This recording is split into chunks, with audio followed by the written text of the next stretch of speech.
There is a town in America that has no fixed location on any map. Its residents have not aged a single day in 36 years. Its children are frozen at the same age they were when most of the people watching this video were not yet born. A nuclear power plant dominates its skyline and has been quietly falling apart for 3.5 decades. A man who should be dead by any reasonable biological standard continues to run a multi-billion-dollar corporation from behind a desk piled high with schemes and grievances. And every week, without fail, the same family sits down on the same couch, in the same living room, and watches television together. The Simpsons has been running since the 17th of December, 1989. In that time, it has produced over 780 episodes. It has employed hundreds of writers, voice actors, animators, directors, and producers. It has won Emmy Awards and Peabody Awards, and a place in the cultural consciousness so permanent that it is nearly impossible to talk about American television without the show arriving in the conversation within the first 5 minutes. And yet, for all of that, for all the analysis and commentary and fan theorizing and academic writing about what the show means and what it has meant, there are questions buried inside it that have never been answered. Not because the writers forgot, not because they ran out of time, not because they were careless, but because some questions, when you leave them open long enough, become more valuable than any answer could ever be.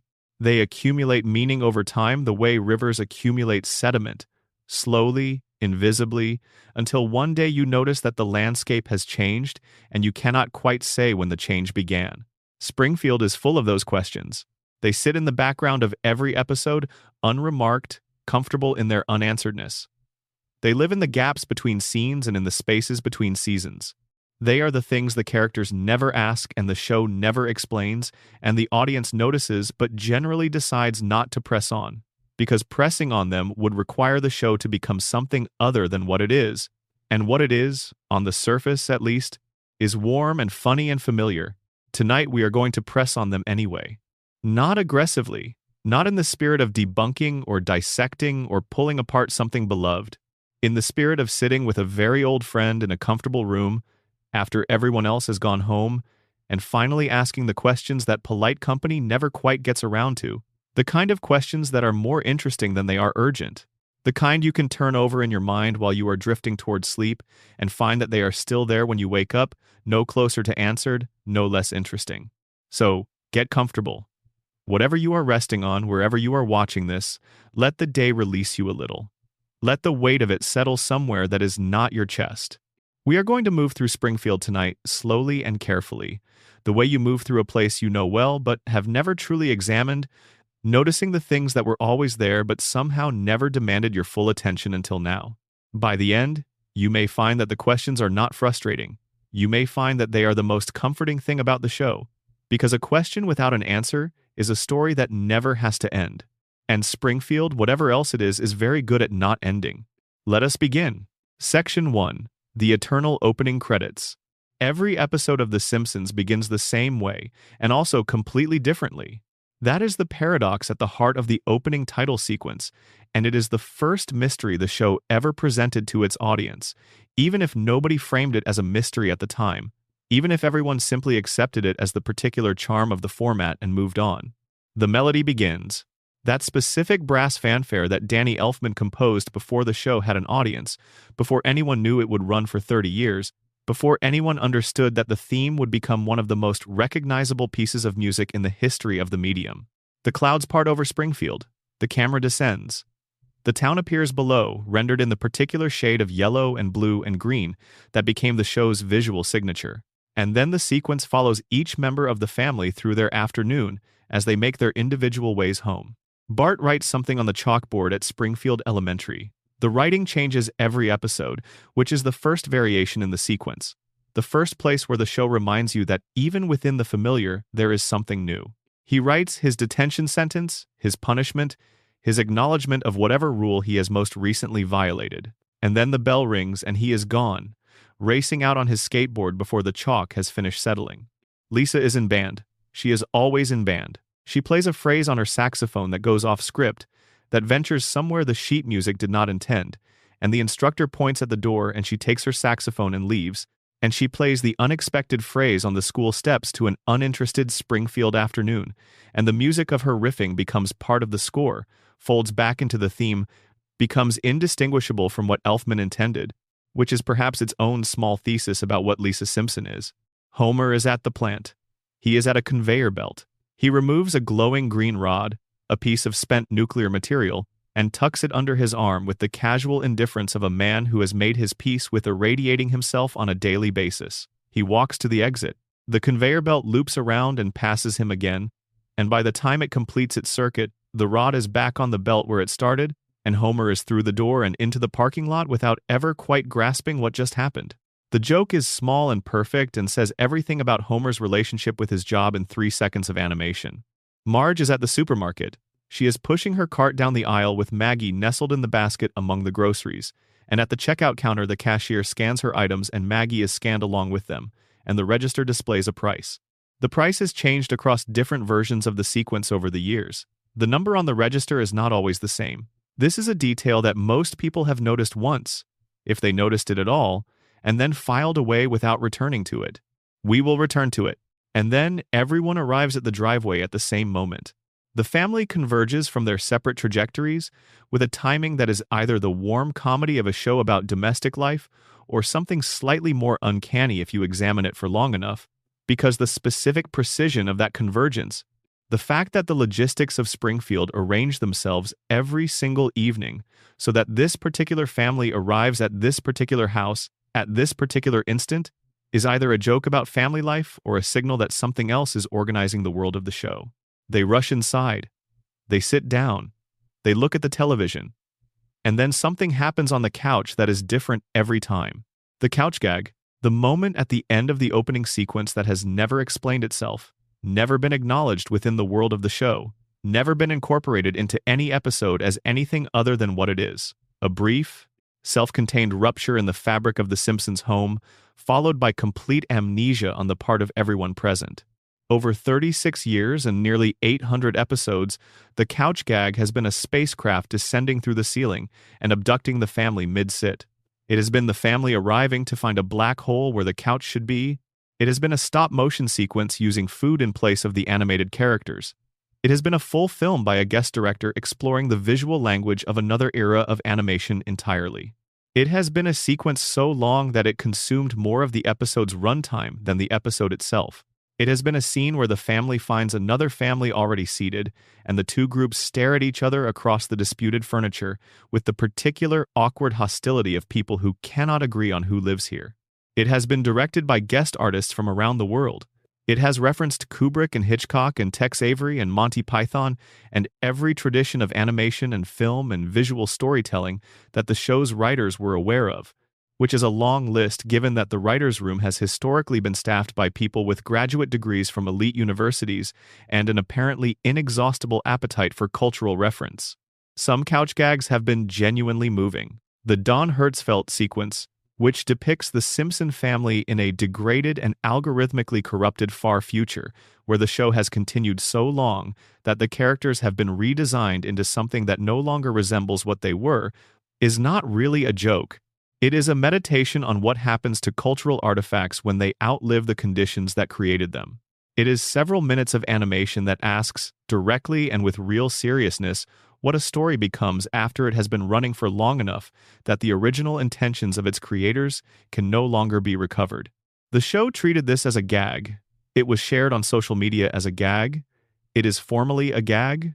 But the question it asks, the question of what The Simpsons will eventually become if it keeps going, the question of at what point a story told for decades begins to change shape in ways that its originators would not recognize, that question is real and unanswered. Here is the question that lives inside every couch gag, the one that the couch gags collectively raise without any individual one addressing directly. What is a home that keeps being different when you return to it? Most of us understand home as stability. Home is the place that is the same. The couch is where you left it. The walls are the color you painted them. The particular smell of the place, that specific combination of the food that has been cooked there, and the fabric of the furniture and the accumulated presence of the people who live there, that quality is constant. It is, for most people, one of the most powerful triggers of memory and comfort precisely because it does not change. Home is the anchor in the instability of everything else. The Simpsons' home is not that. Their home changes every time they arrive. The couch gag is the show's admission, made openly every week, that the Simpson home cannot be relied upon to be the same place from one visit to the next. Something is always different. Something is always happening to the couch, to the living room, to the fundamental stability of the space that is supposed to be their refuge. And nobody notices. Nobody comments. Nobody arrives at the couch to find a portal to another dimension and says, "There is a portal to another dimension where our couch should be." The episode simply begins. The couch gag is the event that happens before the story starts, and the story ignores it completely. This is funnier if you accept it as a cartoon convention. It is stranger if you think about it as a world-building choice. The show is telling you that the Simpson family lives in a home where reality frequently violates itself in the most intimate possible space, and that the family has made their peace with this, or more precisely, that the family has never noticed it long enough to make peace with it, because noticing would require a kind of sustained attention that the Simpson family, for reasons we have already begun to discuss and will continue to discuss, does not reliably sustain. There is also the structural function of the couch gag that is rarely discussed in terms of what it reveals rather than what it does. The couch gag is a length-adjusting mechanism. Episodes of different runtimes need a title sequence that can expand or contract without disrupting the overall flow. Short episode, long couch gag. Long episode, shorter one. This is purely practical. This is a production solution. There is nothing mysterious about it. But the existence of the couch gag as a variable length space within the opening sequence means that the show has built into its very structure a zone of acknowledged flexibility, a space that can be anything, a space that is explicitly set aside for the impossible and the unexpected, a space that the audience understands going in will not be what it was last week. The couch gag is the show's invitation to uncertainty. It is the part of the beginning where the show formally admits that it does not always know what is about to happen either, and that this is fine, and that the episode will begin regardless. This is a strange and generous thing for a television show to admit. Most shows present themselves as entirely in control of their own content. The writers know what happens. The production is organized. Everything is planned and rehearsed and captured exactly as intended. The couch gag introduces an element of genuine variety into that controlled environment, a space where the show can be surprised by itself, or at least where the audience can be surprised, and where the surprise is built into the expectation rather than disrupting it. The question of what the couch gag is, at its deepest level, is the question of whether surprise is compatible with home, whether the place you always return to can be reliably different and still be the place you want to return to. The Simpsons has been arguing for 36 years, one couch gag at a time, that the answer is yes. That home can be strange and surprising and reliably itself at the same time. That the family can arrive at a living room where something impossible has happened to the couch and still recognize it as their living room. Still sit down. Still look at the television. Still be home. The couch is different. The family is the same. The home holds. That is the thesis of the couch gag. Stated without words, without commentary, without anyone in the show ever naming what is happening or why. Just, the couch is different this week. Everyone sits down anyway. The episode begins. Now let us talk about what Maggie costs at the checkout counter. The price on the register when Marge's groceries are scanned and Maggie is included among them has been quoted in most analyses of the opening sequence as $847.63. This is presented in those analyses with a warm, explanatory note. This was approximately the monthly cost of raising a baby in America at the time the sequence was first animated. The writers included it as a quiet joke about the economics of parenthood. Sweet, clever, very much in keeping with the sensibility of the show in its early seasons. But the price has changed. Not dramatically, not visibly if you are watching casually, but the number displayed on the register is not consistent across all versions of the opening sequence. Different broadcast versions, different syndication cuts, different points in the show's run have displayed different amounts. The show has not officially annotated these differences. There is no episode in which a character explains that Maggie's price at the register went up this season because of changing economic conditions. The number simply changes, quietly, in the background, noticed by attentive fans and largely unremarked by the show itself. What is Maggie worth? What is the register measuring? The most generous interpretation is the one already offered. The cost of childcare, updated periodically as economic conditions change. But there is something in the question, in the fact of a number attached to a baby on a supermarket conveyor belt, that resists gentle resolution. The image is already strange. The number is already unsettling. The fact that the number changes makes it stranger still, because changing numbers imply a changing calculation, and what the calculation is measuring is never specified. Maggie is scanned. A price appears. The price is not the same every time. And then the sequence continues and the family arrives home and something happens on the couch and the episode begins. The price of Maggie Simpson is undetermined. The show keeps updating its answer. It has never explained what the question is measuring. Before we go further, drop a comment below and let us know where you are watching from and what time it is wherever you are. And if you have not already subscribed, please do. We are going to be spending a lot of time in Springfield together, and there is much more to come. The opening sequence ends the same way every time, which is the other side of the couch gags variety. The theme reaches its conclusion. The family is seated. The camera pulls back to frame them as a group, the image that has opened more Sunday evenings for more American families than almost any other image in the history of the medium. And then the episode begins, and Springfield does what Springfield does, and by the time the credits roll at the end, none of what happened on the couch has been mentioned, and none of it will be mentioned. And the family will go to bed and wake up, and the next episode will begin, and the couch will be strange again. The extraordinary becomes ordinary when it happens often enough. The couch gag is extraordinary. The show has made it ordinary by making it constant. This is, if you think about it, exactly what Springfield does to everything extraordinary within it. The three-eyed fish is extraordinary. The glowing billionaire is extraordinary. The baby who shot a man is extraordinary. The town has made all of it ordinary through repetition, through the quiet insistence that these things are simply how things are. The couch gag is Springfield in miniature. Something impossible happens. Everyone sits down anyway. Life continues. The question that the opening sequence raises and never answers is whether this is wisdom or damage, whether accepting the impossible as ordinary is a form of resilience or a form of brokenness, whether the family's ability to sit down on a couch that has just done something impossible is a sign of their strength or their limitation. The show does not say. It has not said, across 36 years and nearly 800 episodes and the same number of couch gags.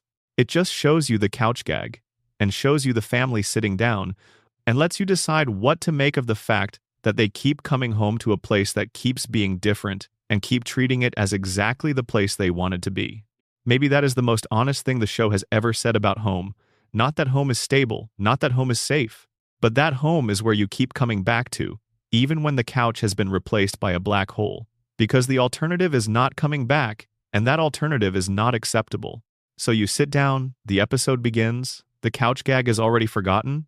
Until next week, when you come home again and find something else entirely waiting. Section 2.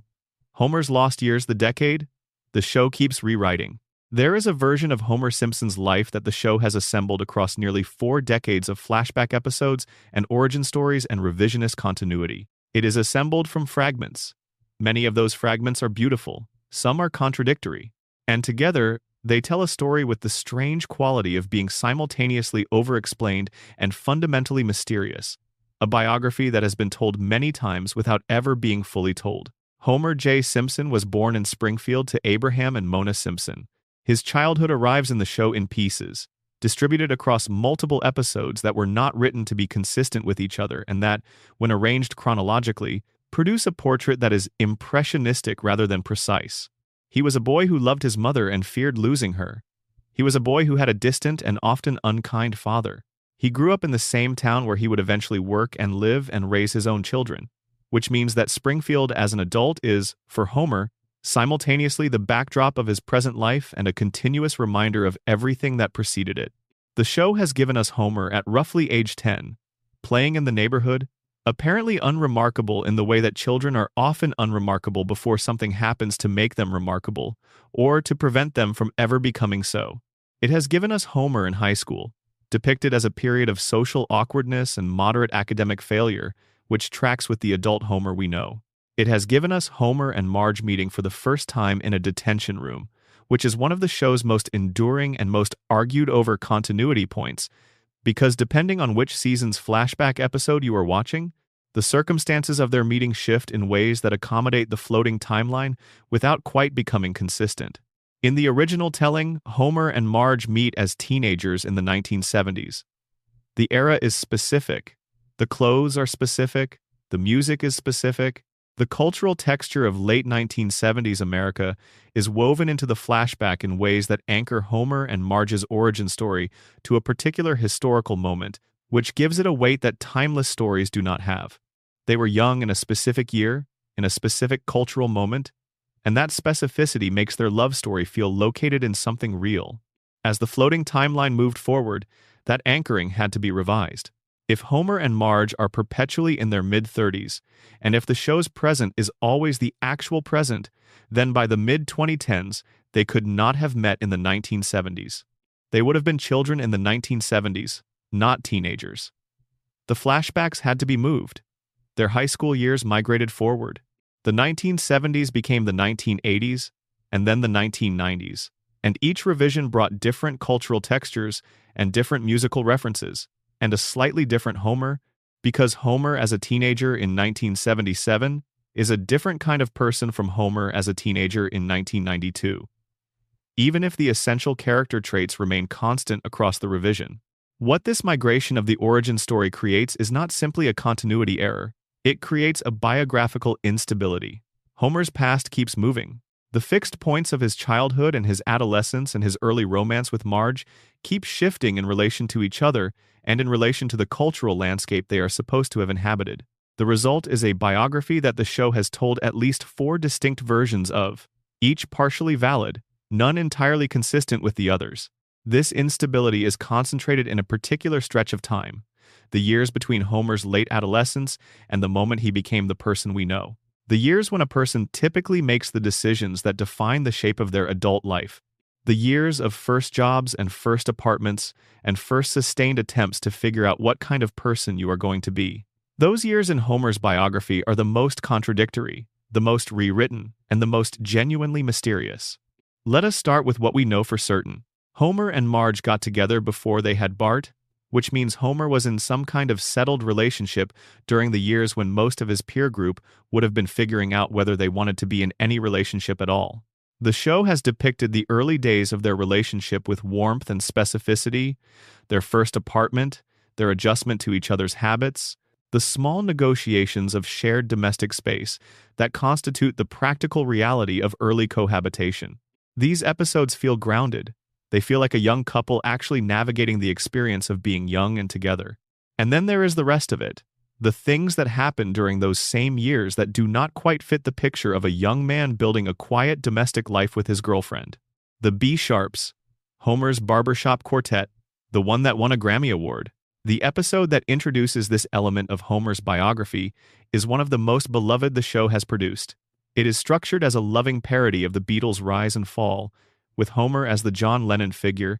The whole arc of sudden fame and artistic ambition and commercial success and creative differences and eventual dissolution told through the specific prism of 4 middle-aged Springfield men and a cappella music.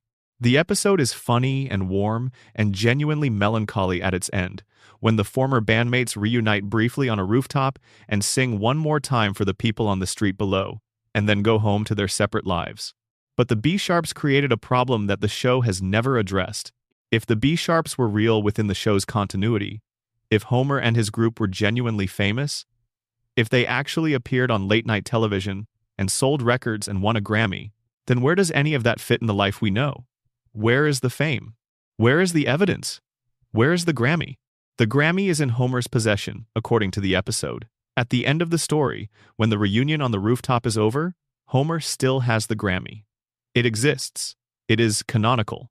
Homer Simpson, the man who cannot remember to buy milk and who once caused a nuclear incident with a donut, holds a Grammy Award for vocal performance. And then the episode ends and the next episode begins and the Grammy is never mentioned again. Not because Homer got rid of it, not because it was retconned out of existence. It simply ceased to be part of the story the show was telling, folded back into the biographical blur of the lost years along with everything else. The bowling alley is perhaps the most emotionally significant of the Lost Years elements. In a flashback, Homer is shown working at a bowling alley as a young man, and the specific quality of his happiness there is different from any happiness the adult Homer displays. It is uncomplicated. It is present tense. Homer is not happy at the bowling alley despite its limitations or in spite of what it is not. He is happy there because the work suits him in the particular way that work suits a person whose capacities and the job's requirements are genuinely well matched. He was good at it. And then Marge became pregnant and Homer needed to earn enough to support a family. And he went to Burns and asked for a job. And Burns hired him because of the arrangement with Abe, and the bowling alley receded into the past. The bowling alley episode does not place itself precisely in Homer's timeline. It does not specify whether this was before or after the B-sharps, before or after whatever else happened in the decade the show cannot pin down. It exists in its own compartment of the biographical blur, emotionally legible, temporally unanchored. What the bowling alley episode establishes is the tragedy at the center of Homer's adult life. Not a tragedy of spectacular failure or dramatic loss, but the ordinary tragedy of a person who found the thing that suited them and had to give it up for something more sustainable, and who does not have quite the self-awareness to name the grief of that exchange. Homer does not walk around knowing he misses the bowling alley. He walks around in the general low-grade dissatisfaction of a person who is not quite where they belong, without a precise understanding of where they would belong, or perhaps with an understanding that is buried under too many layers of routine to be accessible in the ordinary course of his days. The crayon makes this worse, in retrospect. The episode in which Homer's elevated intelligence, briefly restored by the removal of the crayon from his brain, allows him to process his own life with clarity, is instructive about what Homer is capable of seeing when he can see clearly. He sees the bowling alley. He sees the choices. He sees the architecture of a life that was built around sustainable compromise rather than genuine fit. And he sees that he cannot do anything about it because the bowling alley is gone and the nuclear plant is still there and the family is still there and he is still Homer. He has the crayon put back. The clarity goes away. The fog returns. And the lost years become lost again. Inaccessible now even to the version of Homer who had briefly been able to access them. Here is what the lost years, taken together, suggest about Homer Simpson. He was not always certain what kind of person he was going to be. He had a period of genuine openness, of trying things and finding some of them suited him and some of them did not, of accumulating experiences that the adult Homer can barely access and the show cannot consistently narrate. He was, for a decade or so, a person in process rather than a person settled. And then something happened. Not a single dramatic event. A series of ordinary commitments, each one reasonable, each one small, each one narrowing the range of possible futures by a degree that seemed manageable at the time. Marge, Bart, the mortgage, the plant. Each commitment was also a gift, genuinely, because the family that Homer built is the thing he loves most. But each commitment was also a narrowing. Each one foreclosed something. The lost years are the years before the narrowing. The years when Homer was still open, when the bowling alley was still a possibility, when the B-sharps were still playing on rooftops, when the choices that would eventually define his life had not yet been made. The show cannot pin those years down because they are, by their nature, unpindownable. They are the years of maximum possibility, which means they are the years of minimum definition. You cannot tell a precise story about a person who has not yet become the version of themselves that the story is about. The floating timeline takes those years and makes them perpetually receding. Every time the show moves the origin story forward to accommodate the present, the lost years move with it. Homer's openness is always in the recent past. The bowling alley is always just a few years behind the present moment. The B-sharps are always somewhere in the blur between then and now. What happened during Homer's lost years? The show has given us pieces. The bowling alley, the band, a decade of experiences that do not quite add up to a biography, but that collectively suggest a person who was briefly more than he became. The version of himself that Homer could have been exists somewhere in those years, buried under the crayon and the radiation and the decades of routine and the ordinary narrowing of ordinary life. The man who loved the bowling alley and was briefly a Grammy-winning vocal performer and found some version of contentment in the specific fit between a job and the person doing it. That man, the one in the gap. He is the mystery the lost years contain.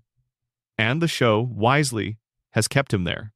Because if they found him, if they pinned down the lost years and told the story precisely and answered the question of who Homer was before he became who he is, they would also be answering the question of what was lost. And the answer to that question is sadder than the show usually allows itself to be. So the years stay lost, the biography stays blurred. Homer goes back to the plant on Monday, and every day after that, and somewhere in the space between the man at the console and the man at the bowling alley, the mystery persists. It always will. The lost years are where Homer keeps the version of himself he never quite got to be. Section 3. Marge's blue hair. The question nobody ever actually asked. There is something sitting on top of Marge Simpson's head that the show has never satisfactorily explained, and the absence of a real explanation is so total, so perfectly maintained across 36 seasons and nearly 800 episodes, that it stops feeling like an oversight at some point and starts feeling like a position. The show has decided somewhere along the way that the hair is not going to be explained, that the hair is going to remain exactly what it appears to be and exactly what physics says it cannot be, simultaneously and without apology. Marge Simpson's hair is blue, not an unusual shade of brown or black that reads as dark under the specific lighting conditions of animation. Actually, canonically, within the world of the show Blue, a blue that other characters notice and comment on, a blue that exists within the logic of Springfield as an unusual color for human hair, which tells you something important. The show is not treating the hair color as a visual shorthand that the characters accept as normal. Springfield itself, which has accepted a great many anomalies without comment, registers Marge's hair as unusual. The hair is also tall. Structurally, impossibly, architecturally tall.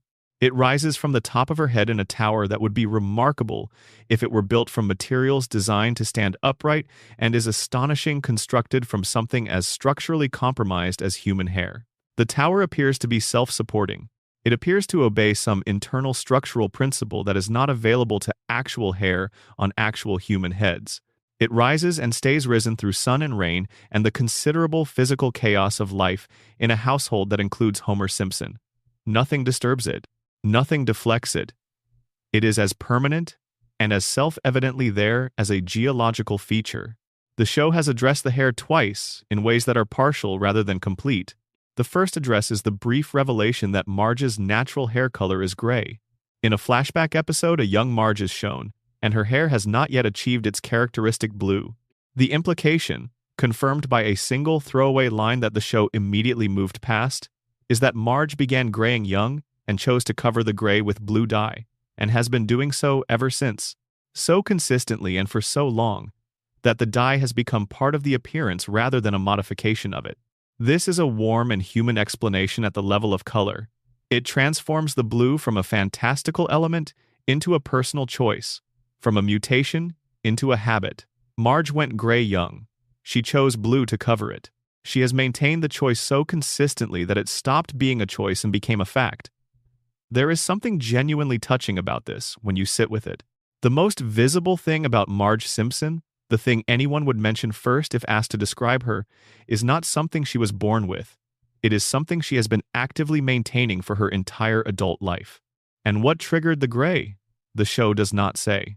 Gray hair in young people is frequently associated with stress or with a genetic predisposition that arrives early. Marge's early graying has a cause. The show implies this without specifying it. Whatever caused Marge Bouvier to begin going gray before she finished being young enough to care about such things, it was real. It left its mark. And she has been covering that mark with blue every morning since. But the color explanation, even granting it complete validity, does not address the structure. Human hair dyed blue is still human hair. It still behaves according to the physics of hair. It falls, it tangles, it grows. It responds to humidity and styling and the accumulated wear of being attached to a human head. It does not rise into a structurally independent tower and stay there.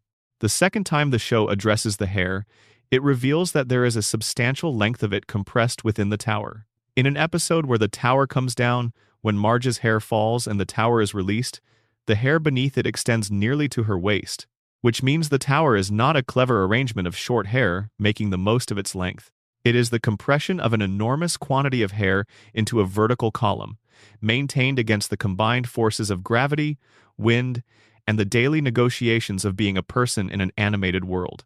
What keeps it up? The show has never specified. The characters have never asked. The show's own visual logic has chosen to treat the physics of the hair as simply given, which is fair within the context of a cartoon, but which becomes more interesting when you remember that the show has established that the hair is unusual within its own world. The characters see the tower and register it as remarkable, but they do not say what kind of remarkable it is. The show leaves that gap open. There is a reading of the hair that is more metaphorical than anatomical, and it is a reading that the show itself seems to be aware of, even if it has never stated it explicitly. Marge is the structural center of the Simpson family. She is the person whose sustained effort and invisible labor holds the household together. She manages the emotional weather. She absorbs the shocks. She maintains the conditions that make it possible for Homer to be Homer, and for Bart to be Bart, and for Lisa to pursue her convictions, and for Maggie to observe everything in silence. Without Marge's continuous maintenance of the family's basic infrastructure, the household would collapse. This is not a metaphor the show has used clumsily.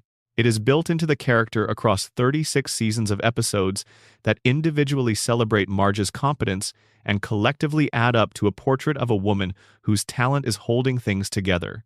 And she carries on top of her head a tower that requires continuous maintenance to exist, a structure that defies physics but persists through sustained attention to its upkeep, a visible, external, impossible structure that is the most recognizable thing about her, and that, because it is always there, because it never changes or falters or comes down without the show making it a significant narrative moment, is essentially invisible to the people around her. They see it, they notice it, but they do not notice it in the way you notice something that requires effort, because it is always there, because the effort is never visible, because Marge maintains the tower the way she maintains everything, consistently, competently, without drawing attention to the maintenance itself. The hair is the show's visual thesis about Marge Simpson. It is the thing she maintains that nobody acknowledges needing maintenance. It is the structure that is only noticed when it is absent. When the tower comes down and suddenly people look up and realize how tall it was and how much space it occupied, and how much of what they thought was simply the shape of Marge's head was actually a tower she had built and kept, standing every single day. There is also the question of what she keeps inside it. This has been played as a running gag across multiple episodes. Characters discovering that Marge's tower contains things that should not fit inside hair. Practical items. Forgotten objects. Things that she has apparently stored there for reasons of convenience or habit, or the simple fact that when you carry a structure of that size on your head for your entire adult life, you might as well use the storage space. What would it mean to store things in your hair? What would it mean to maintain a space on your body in the most visible possible location that functions as an extension of your domestic capacity? The kitchen is Marge's domain in the household. So is the living room, the laundry, the shopping, the planning, the management of the complex logistics of a family that generates crises at a rate that would exhaust a person with institutional support, let alone a single person doing it alone. The hair is hers. The storage in the hair is hers. The tower is hers. In a family where almost everything belongs in some sense to the collective, the hair is Marge's singular personal domain, the one space that is not shared, not managed for others, not defined by its usefulness to the people who depend on her. And it is enormous, and it is impossible, and it has been there every single day for 36 years. The show has never explained it. It has acknowledged it, commented on it, used it, and let it stand. The gray underneath has been glimpsed and never returned to. The blue dye has been named but not further investigated. The tower has been noted as unusual within Springfield's own universe and left as unusual. What happened to Marge Bouvier before she became Marge Simpson? The show has gestured at this question without answering it. She was an artist. She was an athlete. She was someone with talents and interests and an interior life that preceded her role as a wife and mother, and that her role as a wife and mother has not always had room for. She went gray young. She chose blue. She built a tower and has been maintaining it every morning since. The gray is the honest record. The blue is the choice she made about what to show. The tower is the structure she built from the choice and has maintained ever since, every day, invisibly, in plain sight. That is Marge. The tower is Marge. The question of what it is and how it stays up and where the gray came from and what the gray was responding to is the question of who Marge Bouvier was and has always been underneath the management and the patience and the blue. The show will not answer it. It is hers to keep. Section 4. The Mystery of Sideshow Bob, a Genius Who Cannot Leave. Robert Underdunk Terwilliger Jr. has been trying to kill Bart Simpson for so long that the attempt has become the organizing principle of his existence. Not a project, not a grudge, an existence. The distinction matters, because projects can be completed and grudges can be released, but an existence organized around a particular purpose becomes, over time, indistinguishable from the purpose itself. Sideshow Bob is not a man who happens to want to kill Bart. He is the wanting. He has a doctorate. This is established early and referenced throughout the show's run, because the doctorate is part of the specific comedy of Sideshow Bob. The educated man, the credentialed man, the man who reads Dickens and appreciates opera and recites Gilbert and Sullivan from memory, devoting his considerable intellectual resources to the elimination of a 10-year-old child in a fictional American town. The gap between his capacities and his application of them is the joke. But the joke is built on something real, and the real thing is the question of what a person of genuine intellectual distinction does when the thing that has defined them is not their intellect but their humiliation. Bart exposed him. In the early seasons of the show, Sideshow Bob was Krusty the Clown's sidekick, a role he had accepted as a calculated step towards something else. He was not really the sidekick. He was a performer of considerable ability who had found a situation that paid reliably while he figured out his next move. The costume was ridiculous. The role was beneath him. He knew this. He played the role anyway, with the specific discipline of a person who understands that patience is sometimes the most practical kind of ambition. And then Bart Simpson, a 10-year-old with an unusual talent for pattern recognition and an unusual willingness to follow that recognition into territory where most people would not follow, noticed something. And Bart told someone. And the exposure was complete and public and humiliating in the specific way that public humiliation always is. Not merely embarrassing, but permanent. Recorded, available to anyone who wants to find it. Impossible to unhappen. Bob was arrested. His plan, whatever it was terminated. The life he had constructed within the borrowed framework of Krusty's show was over. And in prison, with time to consider his situation, he arrived at the conclusion that has governed everything he has done since. Bart Simpson must be eliminated. This is not a reasonable conclusion. Even within the logic of the situation, it is not a proportionate response to what Bart did, which was, from a certain angle, simply report an observed truth. Bart did not lie about Bob. Bob was guilty of what Bart accused him of. The exposure was accurate. The imprisonment was appropriate. The damage to Bob's life and reputation was real, but was also, in some sense, the appropriate consequence of the choices Bob had made. But Bob does not see it this way. Bob sees a child who took from him something irreplaceable, not just the specific role at the specific show, but the version of himself that had capacity and direction and a forward momentum, however compromised, however morally complicated. That version of himself died in the moment of exposure, and Bart killed it. In Bob's understanding of events, Bart is the cause of everything that followed. Every wasted year, every failed plan, every return to prison, every dismantled fresh start. Bart is the origin of the wreckage. This is a story Bob tells himself, but it is a very human story to tell oneself. The logic of blame is always more satisfying than the logic of consequence, because blame locates the cause of your suffering outside yourself, and consequence locates it inside. Bob is capable, in other contexts, of extraordinary intelligence and self-awareness. He is not, when it comes to Bart, capable of either. When it comes to Bart, he is purely a creature of the story he has told himself. And the story has been told so many times and for so long that it has calcified into something that functions as identity. The question that haunts every Sideshow Bob episode, the one the show has approached but never fully addressed, is not why Bob wants revenge. The question is why Bob cannot simply leave. He has the resources. He has demonstrated the ability to travel internationally, to establish new identities, to build entirely new lives in entirely new places.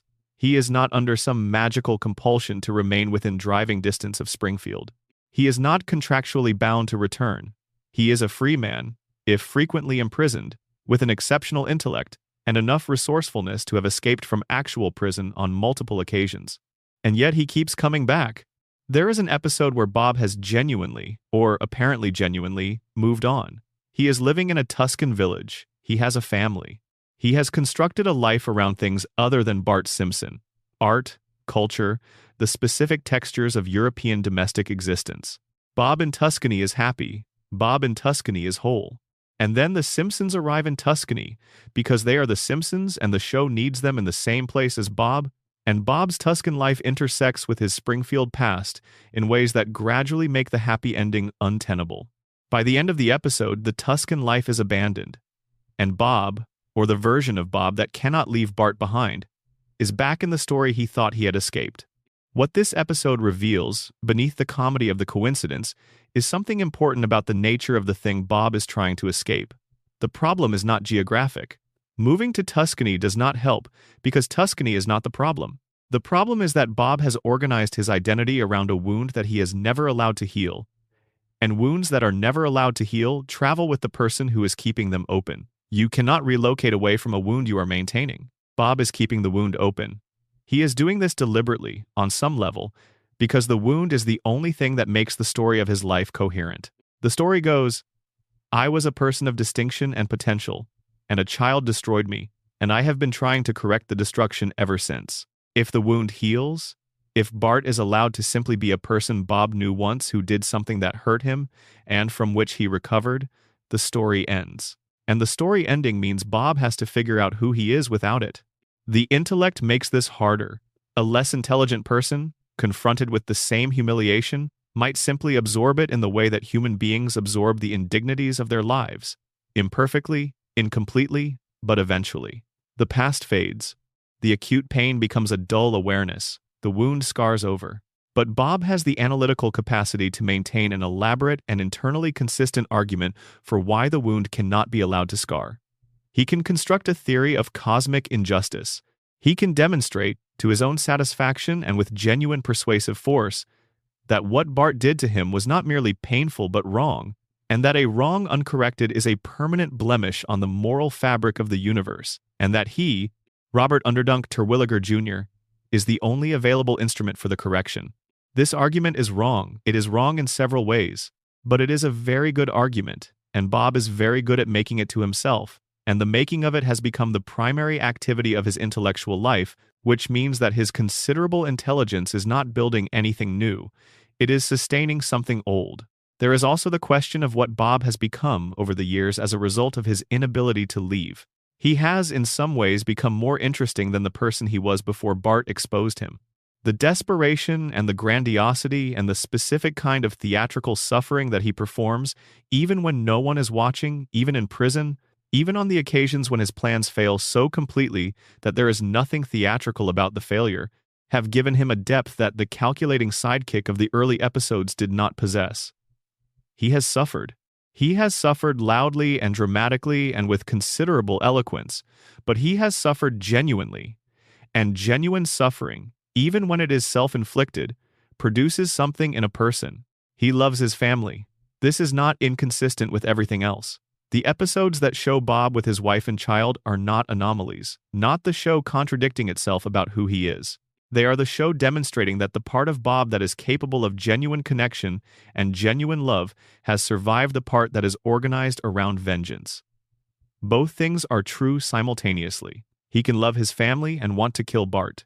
He can have built something real in Tuscany and still be unable to sustain it once Bart appeared. The coexistence of the best and worst of him is not a writing failure. It is a human truth. What would happen if Bob succeeded? The show addressed this in an episode that is perhaps the most philosophically interesting Bob episode the series produced, in which, within the constraints of the episode's premise, Bob does succeed, and the result is not triumph. It is grief. Not the anticipated relief of a long-deferred achievement. Not the expansive freedom of a man who has finally resolved the thing that has organized his existence, but a specific and recognizable grief.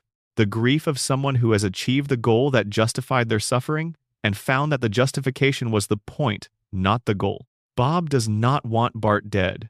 Bob wants to be the kind of person who is defined by trying to make Bart dead, because as long as he is that person, The story of what Bart did to him has not ended in surrender. As long as the plan is ongoing, however unsuccessful, the exposure is not the final word. Bob is still writing his response.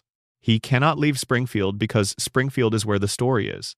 The story he needs to keep going. The story that explains who he is and what he is doing, and why the intelligence and the education and the capacity for genuine love and aesthetic appreciation have all been subordinated to the project of a single, violent, still unaccomplished act.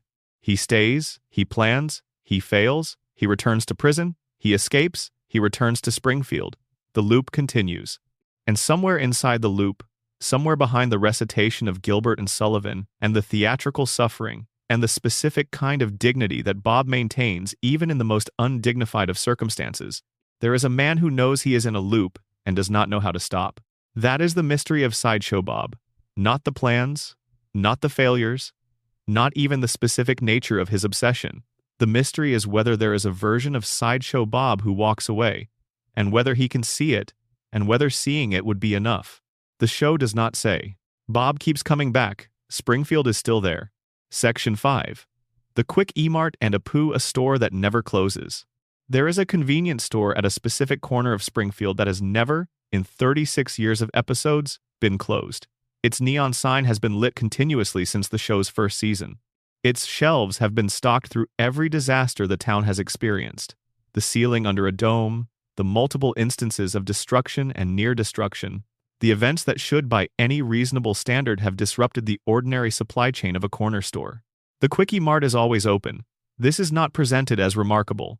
Nobody in Springfield says, "Is it not amazing that the Quickie Mart is always open?" The store's continuous operation is simply a fact of Springfield's existence, like the power plant and the gorge and the harbor and the monorail. It is infrastructure. It is assumed. Apu Nahasapima Petalon has been behind the counter for most of those years. He works hours that are, by any humane standard of employment, excessive to the point of crisis. The show has addressed this periodically, usually for comedy purposes, by depicting the effects of extreme sleeplessness on a human being, the hallucinations, the impaired judgment, the specific kind of affable incoherence that overtakes a person who has been awake for too long. Apu has been awake for too long for most of his adult life. He has made a kind of peace with this, or the show has made a kind of peace with it on his behalf, by framing the sleeplessness as a feature of his character rather than a problem to be solved. But the never-closing store raises a question that is more interesting than the comedy of exhaustion. How does a store that is always open stay stocked? When do the deliveries arrive? When does the cleaning happen? When does the inventory management, the financial accounting, the ordering of new stock, the disposal of expired product, all of the invisible administrative labor that keeps a commercial establishment functional, when does any of that happen if the person running it is never not on the floor? The show implies that Apu does all of this in the margins, between customers. During the quiet hours of the overnight shift when Springfield is asleep, and the store is technically open but practically empty, this is the most charitable interpretation, and it is probably the correct one, in the sense that the show has not offered any other. But the implication of managing a retail operation's full administrative load during the margins of an around-the-clock shift produces a picture of a life that is almost entirely consumed by a single commercial establishment, with very little remaining for anything else. Apu has an extensive non-store life. He has a wife, whom he married in an arranged marriage that became genuinely loving. He has 8 children, the octuplets, who arrived at once and who represent a level of domestic responsibility that would strain any family's resources. He has friendships, relationships with the other characters of Springfield that go beyond the transactional. He has interests and opinions and a specific sensibility that the show has depicted with more care than the role of convenience store operator would seem to require. The store is always open. The store requires someone behind the counter at all times. Apu is that someone. When does he see the octuplets? When does he have dinner with his wife? When does he sleep? These are not rhetorical questions. The show has occasionally answered them in individual episodes, but the answers have not added up to a coherent picture of how Apu's life is actually organized. The individual episodes show him present in family moments, present in community moments, present at the store, present in situations that would require him to be somewhere other than behind the counter. And the store is always open. The recurring side characters are not the only category of disappearance. There are also the one-episode characters who should have returned. The characters who appear in a single story with enough specificity and enough apparent narrative potential that the show seems to be setting something up, and then the setup is never followed. The character never returns. The potential is abandoned, and Springfield is slightly different in ways that no one inside it acknowledges. There is something in the never-closing store that goes beyond Apu's specific situation and into the question of what the Quick E Mart means to Springfield as a town. Convenience stores, in American life, occupy a particular cultural position that is easy to miss if you are only thinking about them as places to buy things. They are the infrastructure of the informal economy. They are the place where the transaction is brief enough to require no appointment and no relationship, where you can get what you need and leave without commitment, but where the cumulative weight of those brief transactions constitutes, over time, a genuine relationship with the place and the person behind the counter. Apu knows Springfield through its transactions. He knows what Homer buys at 2 in the morning and what Marge buys on Tuesday afternoons and what Bart buys with his allowance money. He has the specific knowledge of a person who has witnessed a community in its most unguarded state for 3.5 decades. The Quick E Mart is where Springfield comes when it is not performing. When it is just picking up something on the way home, just stopping in for a moment, just getting what it needs without any of the social architecture that other contexts require. What does Apu know about Springfield that no other character knows? What has he accumulated behind that counter in 36 years of brief, unguarded transactions with every resident of the town? The show has never made this the subject of an episode, perhaps because the value of that knowledge is precisely that it is not narrativized, not organized into the kind of structure that makes for television plotting. It is ambient. It is the knowledge that comes from sustained presence rather than active investigation. The store's franchise arrangement with the Quick E Mart Corporation introduces another dimension of mystery. The corporation is depicted, in the episode where Homer visits its headquarters, as something between a very large company and a myth. The CEO of the Quick E Mart Corporation is a figure of implausible remove, operating from a setting that is simultaneously corporate and sacred, dispensing pronouncements that carry the weight of law within the franchise relationship. The franchise agreement that governs Apu's relationship with the corporation is never spelled out, but it governs his life. Apu did not come to Springfield to run a convenience store. He came to America for other reasons.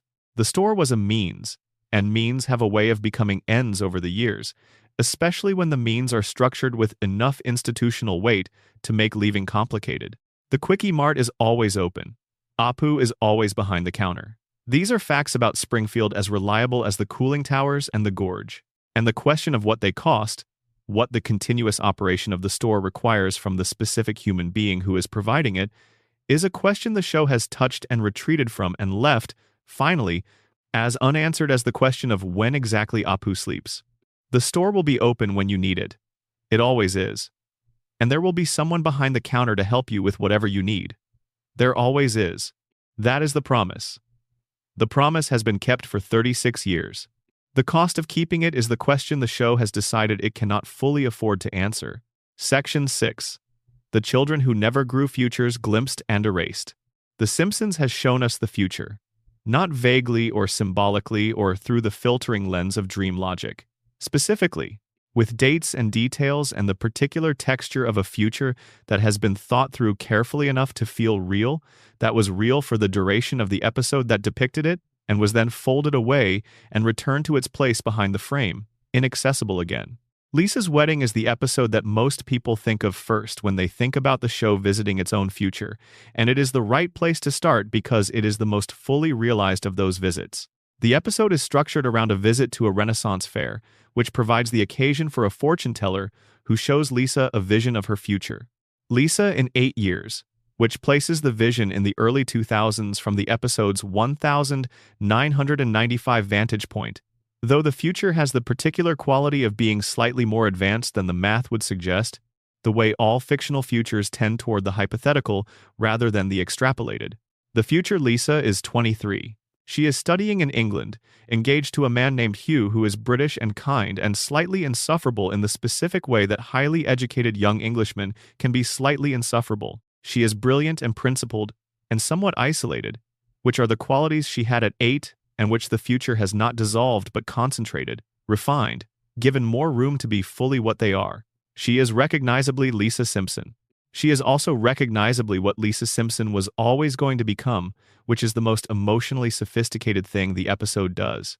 It presents Lisa's future not as a revelation but as a confirmation. We knew.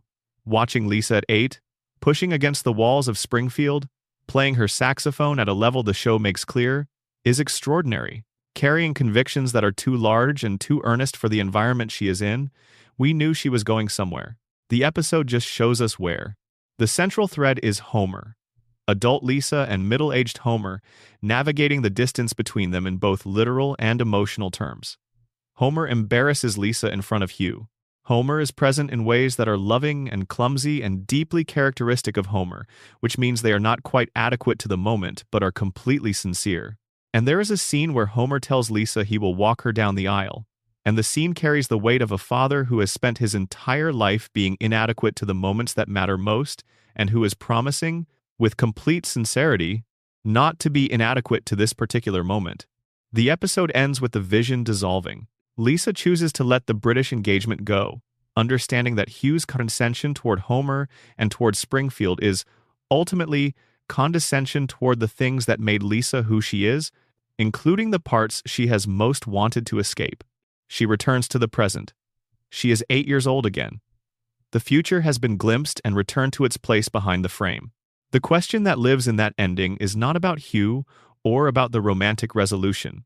The question is about what the glimpse itself means. The show went to the trouble of building a future for Lisa in specific and emotionally coherent detail.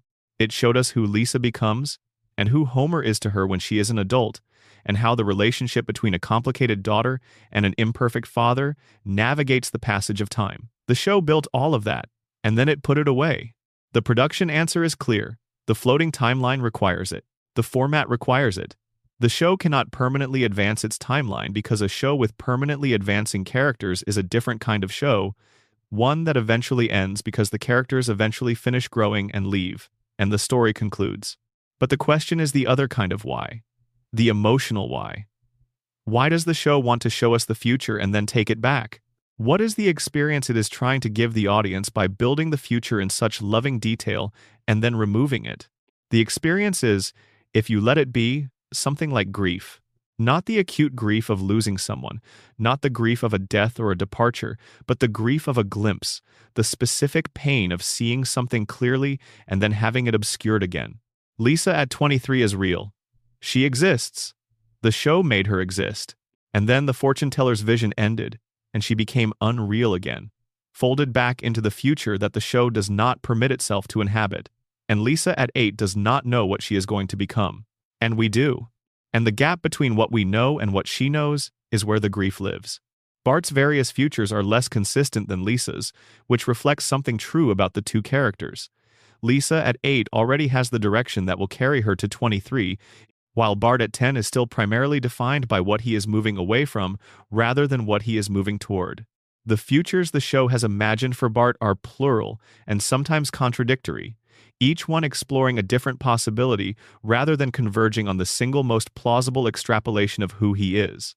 Some of these futures are hopeful, some are much darker.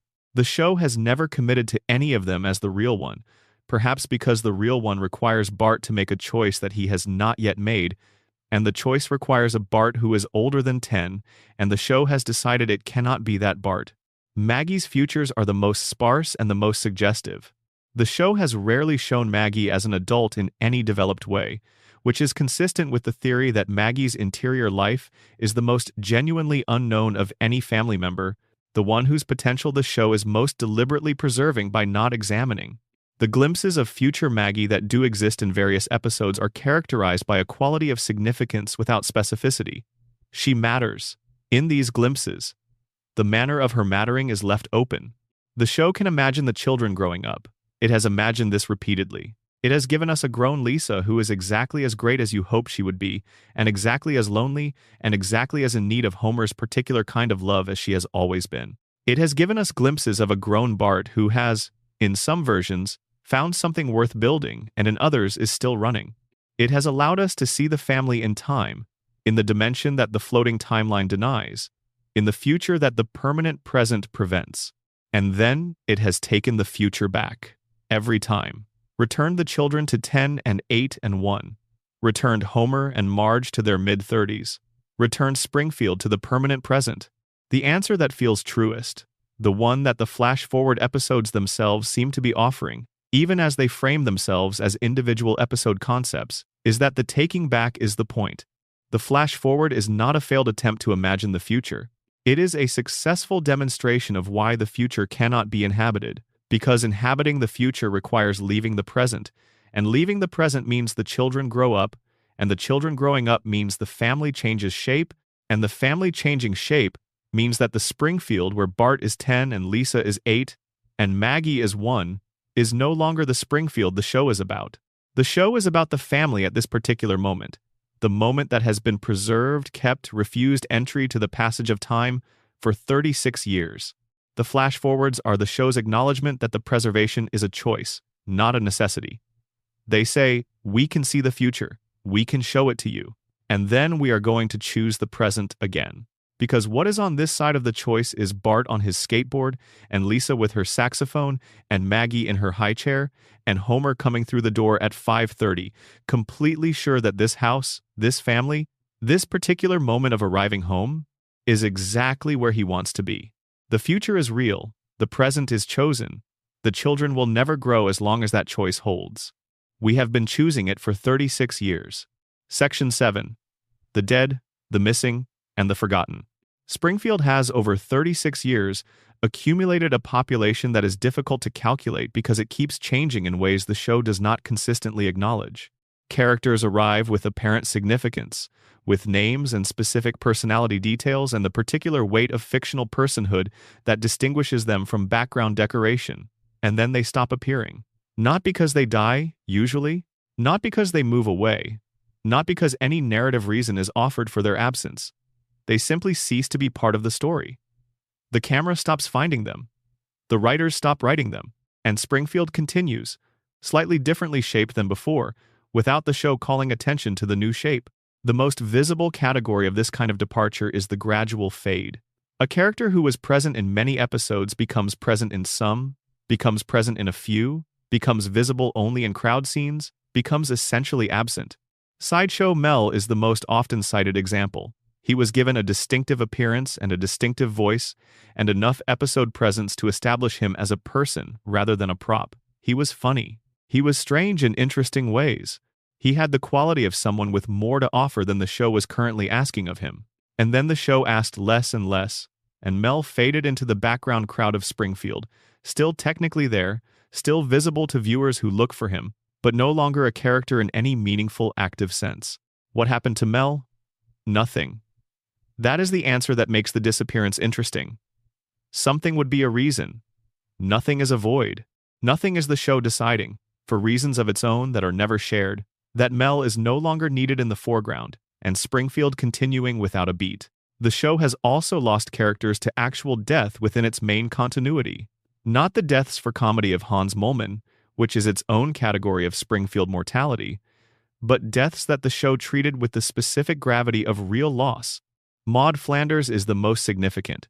She died in season 11, killed by a t-shirt cannon at a racing event, and her death was handled with a specific care that was visible, precisely because the show did not diffuse it with comedy. She died. The episode honored the death, and the episodes that followed honored the grief. Maud's death changed Ned. Not immediately and not uniformly, but the loss accumulated in the character in ways that the show tracked with unusual consistency for a show that is not primarily in the business of tracking accumulation. Ned in later seasons carries Maud's absence in him. The shape of her absence is part of the shape of Ned Flanders in the years after she died. This is different from what happens with most departures in Springfield. Most departures leave no shape.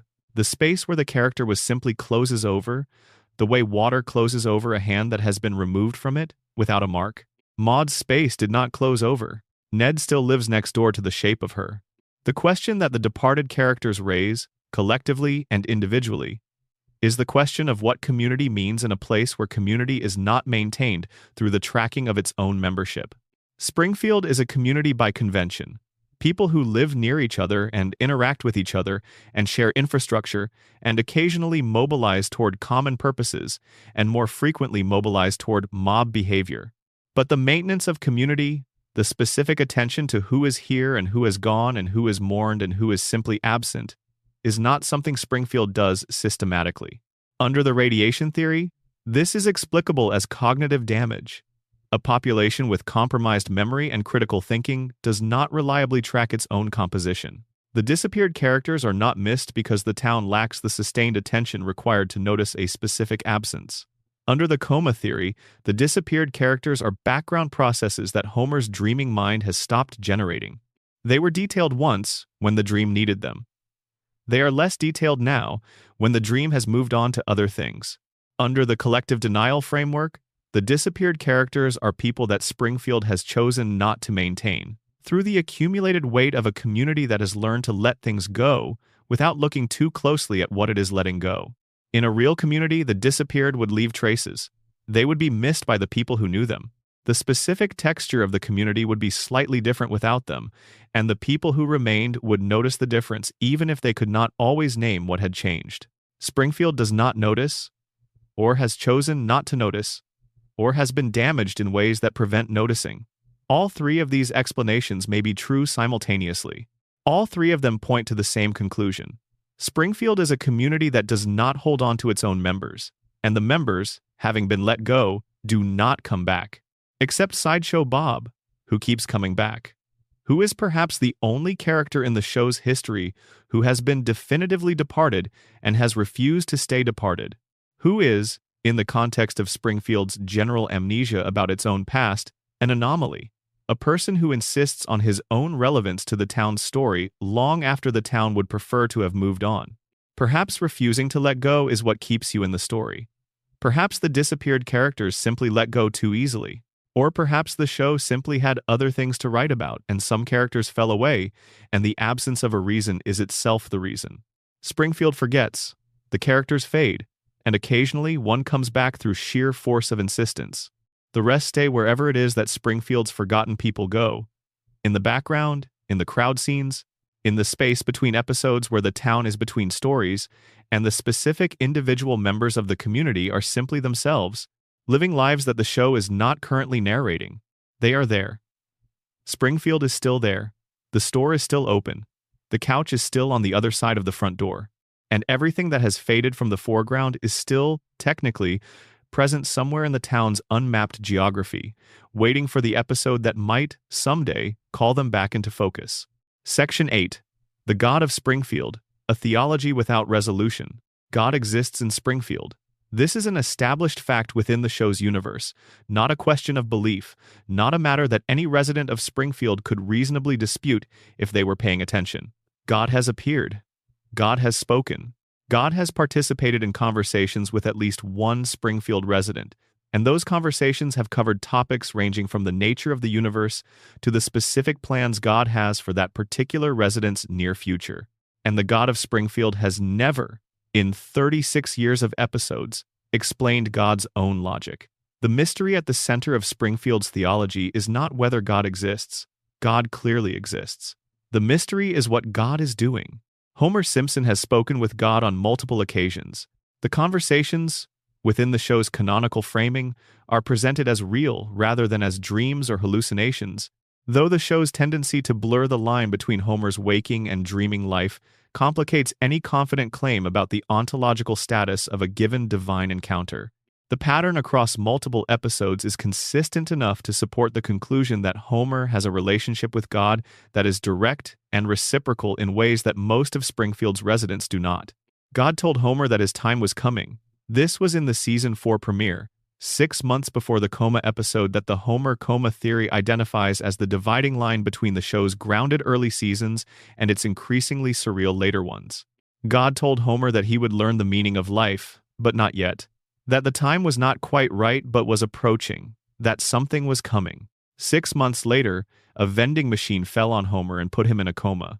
The relationship between God's statement and Homer's subsequent coma is one of the more genuinely unsettling pieces of connective tissue in the show's history, precisely because the show never addresses it. God said Homer's time was coming. Homer's time came, in the form of unconsciousness that the coma theory argues has never ended. And the show moved on, and the connection between the divine statement and the subsequent event was never made explicit, and God never came back and said, "I told you so," or "I am sorry," or "That was not quite what I meant." God said something. Something happened. The something that happened is consistent with the something God said, and God has been silent on the subject since. This is, if you are looking for it, the most theologically honest thing the show has ever done. Not the conversations themselves, which are played for comedy and warmth, and the specific absurdity of Homer Simpson being on speaking terms with the divine, but the silence afterward, the absence of clarification. The fact that God's prophecy, if it was a prophecy, was not followed by explanation or context or the kind of careful hedging that makes a statement feel properly prophetic rather than simply ominous. God spoke, things happened. No further communication was offered. If you were one of the people to whom this happened, in the actual world, you would spend a significant portion of your remaining life wondering what it meant. Homer, being Homer, moved on. He does not have the sustained reflective capacity to carry the weight of an unanswered divine communication for longer than the episode in which it occurs. But we can carry it for him, and when we carry it, the conversation between Homer and God in the Season 4 premiere becomes the most unresolved piece of theology in the show's history because it was specific enough to be a claim and vague enough to remain permanently unverified and unfalsified. God also told Homer that he would learn the meaning of life. Not yet, but eventually. Has Homer learned the meaning of life? The show has depicted Homer reaching moments of insight, moments of genuine understanding, usually in the final minutes of emotionally sincere episodes, that could reasonably be described as brief encounters with meaning. But the show has also reset those insights, returned Homer to the baseline of affable confusion, and moved on.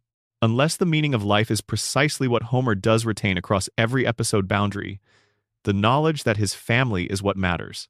That the couch and the house and Marge and Bart and Lisa and Maggie are the meaning of life, or at least Homer's meaning of life, and that everything else is noise.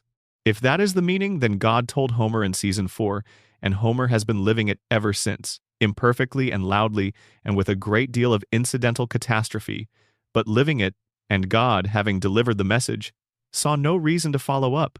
The problem with this theology, within Springfield's specific universe, is Ned Flanders. Ned, who has organized his entire existence around his relationship with a God who, by the show's own evidence, is available for conversation with Homer but not with him. Ned prays constantly. He attends church constantly. He studies scripture and has structured his family's entire daily life around the premise of an active, responsive, morally engaged God. And God has not spoken to Ned. Not once. Not in a canonical episode. Maud died. Ned went to the hospital and then to the grave and then to the terrible days after, and God did not speak. And Ned carried his faith forward anyway, into the grief and out the other side and into the specific kind of dailiness that follows profound loss, because there is always another day and another morning and another prayer, and the silence of God is not, in Ned's theology, evidence of God's absence but of God's inscrutability. The God of Springfield talks to Homer and ignores Ned, and both men continue. Homer without particularly registering the divine attention he has received. Ned without particularly registering that the divine attention he has not received does not mean what the silence might seem to mean. The theology of Springfield does not resolve. It offers two portraits, placed side by side. The man God talks to, who does not know what to do with the conversation, and the man God does not talk to, who has built his entire life on the premise that the conversation is ongoing. And the question of which of them is right, of whether God's presence in Homer's life means anything and God's silence in Ned's life means anything, is left permanently open. The show has staged the question beautifully and declined to answer it, the way all good theology stages its questions beautifully and declines to answer them, because the answer would end the question, and the question is more valuable than any answer. God is there, God is silent, and God is speaking. The silence and the speech coexist in Springfield the way everything coexists in Springfield, without requiring reconciliation, without demanding explanation, simply present, simply part of the texture of a town where the impossible is the ordinary, and the ordinary is sometimes the most impossible thing of all. Section 9. What happened to the real Skinner's life identity, exile, and the cost of truth? The man known as Principal Seymour Skinner of Springfield Elementary School is not Seymour Skinner. This was established in a single episode in Season 9, and the establishment was so controversial, so hotly disputed by the show's fanbase, so universally cited as a creative mistake, that it became one of the defining examples of what critics describe as the show's decline from its peak years. The episode is consistently voted among the worst the show has ever produced. It is the episode people mention when they want to identify the moment things went wrong. And everything the episode does is intentional. Every choice is deliberate. The controversy is not evidence of failure. It is evidence that the episode did exactly what it set out to do, which was to make Springfield uncomfortable in a very specific way. The way you feel when you realize that a system you have trusted was built on something false, and that confronting the falseness would require you to dismantle more than you are willing to dismantle.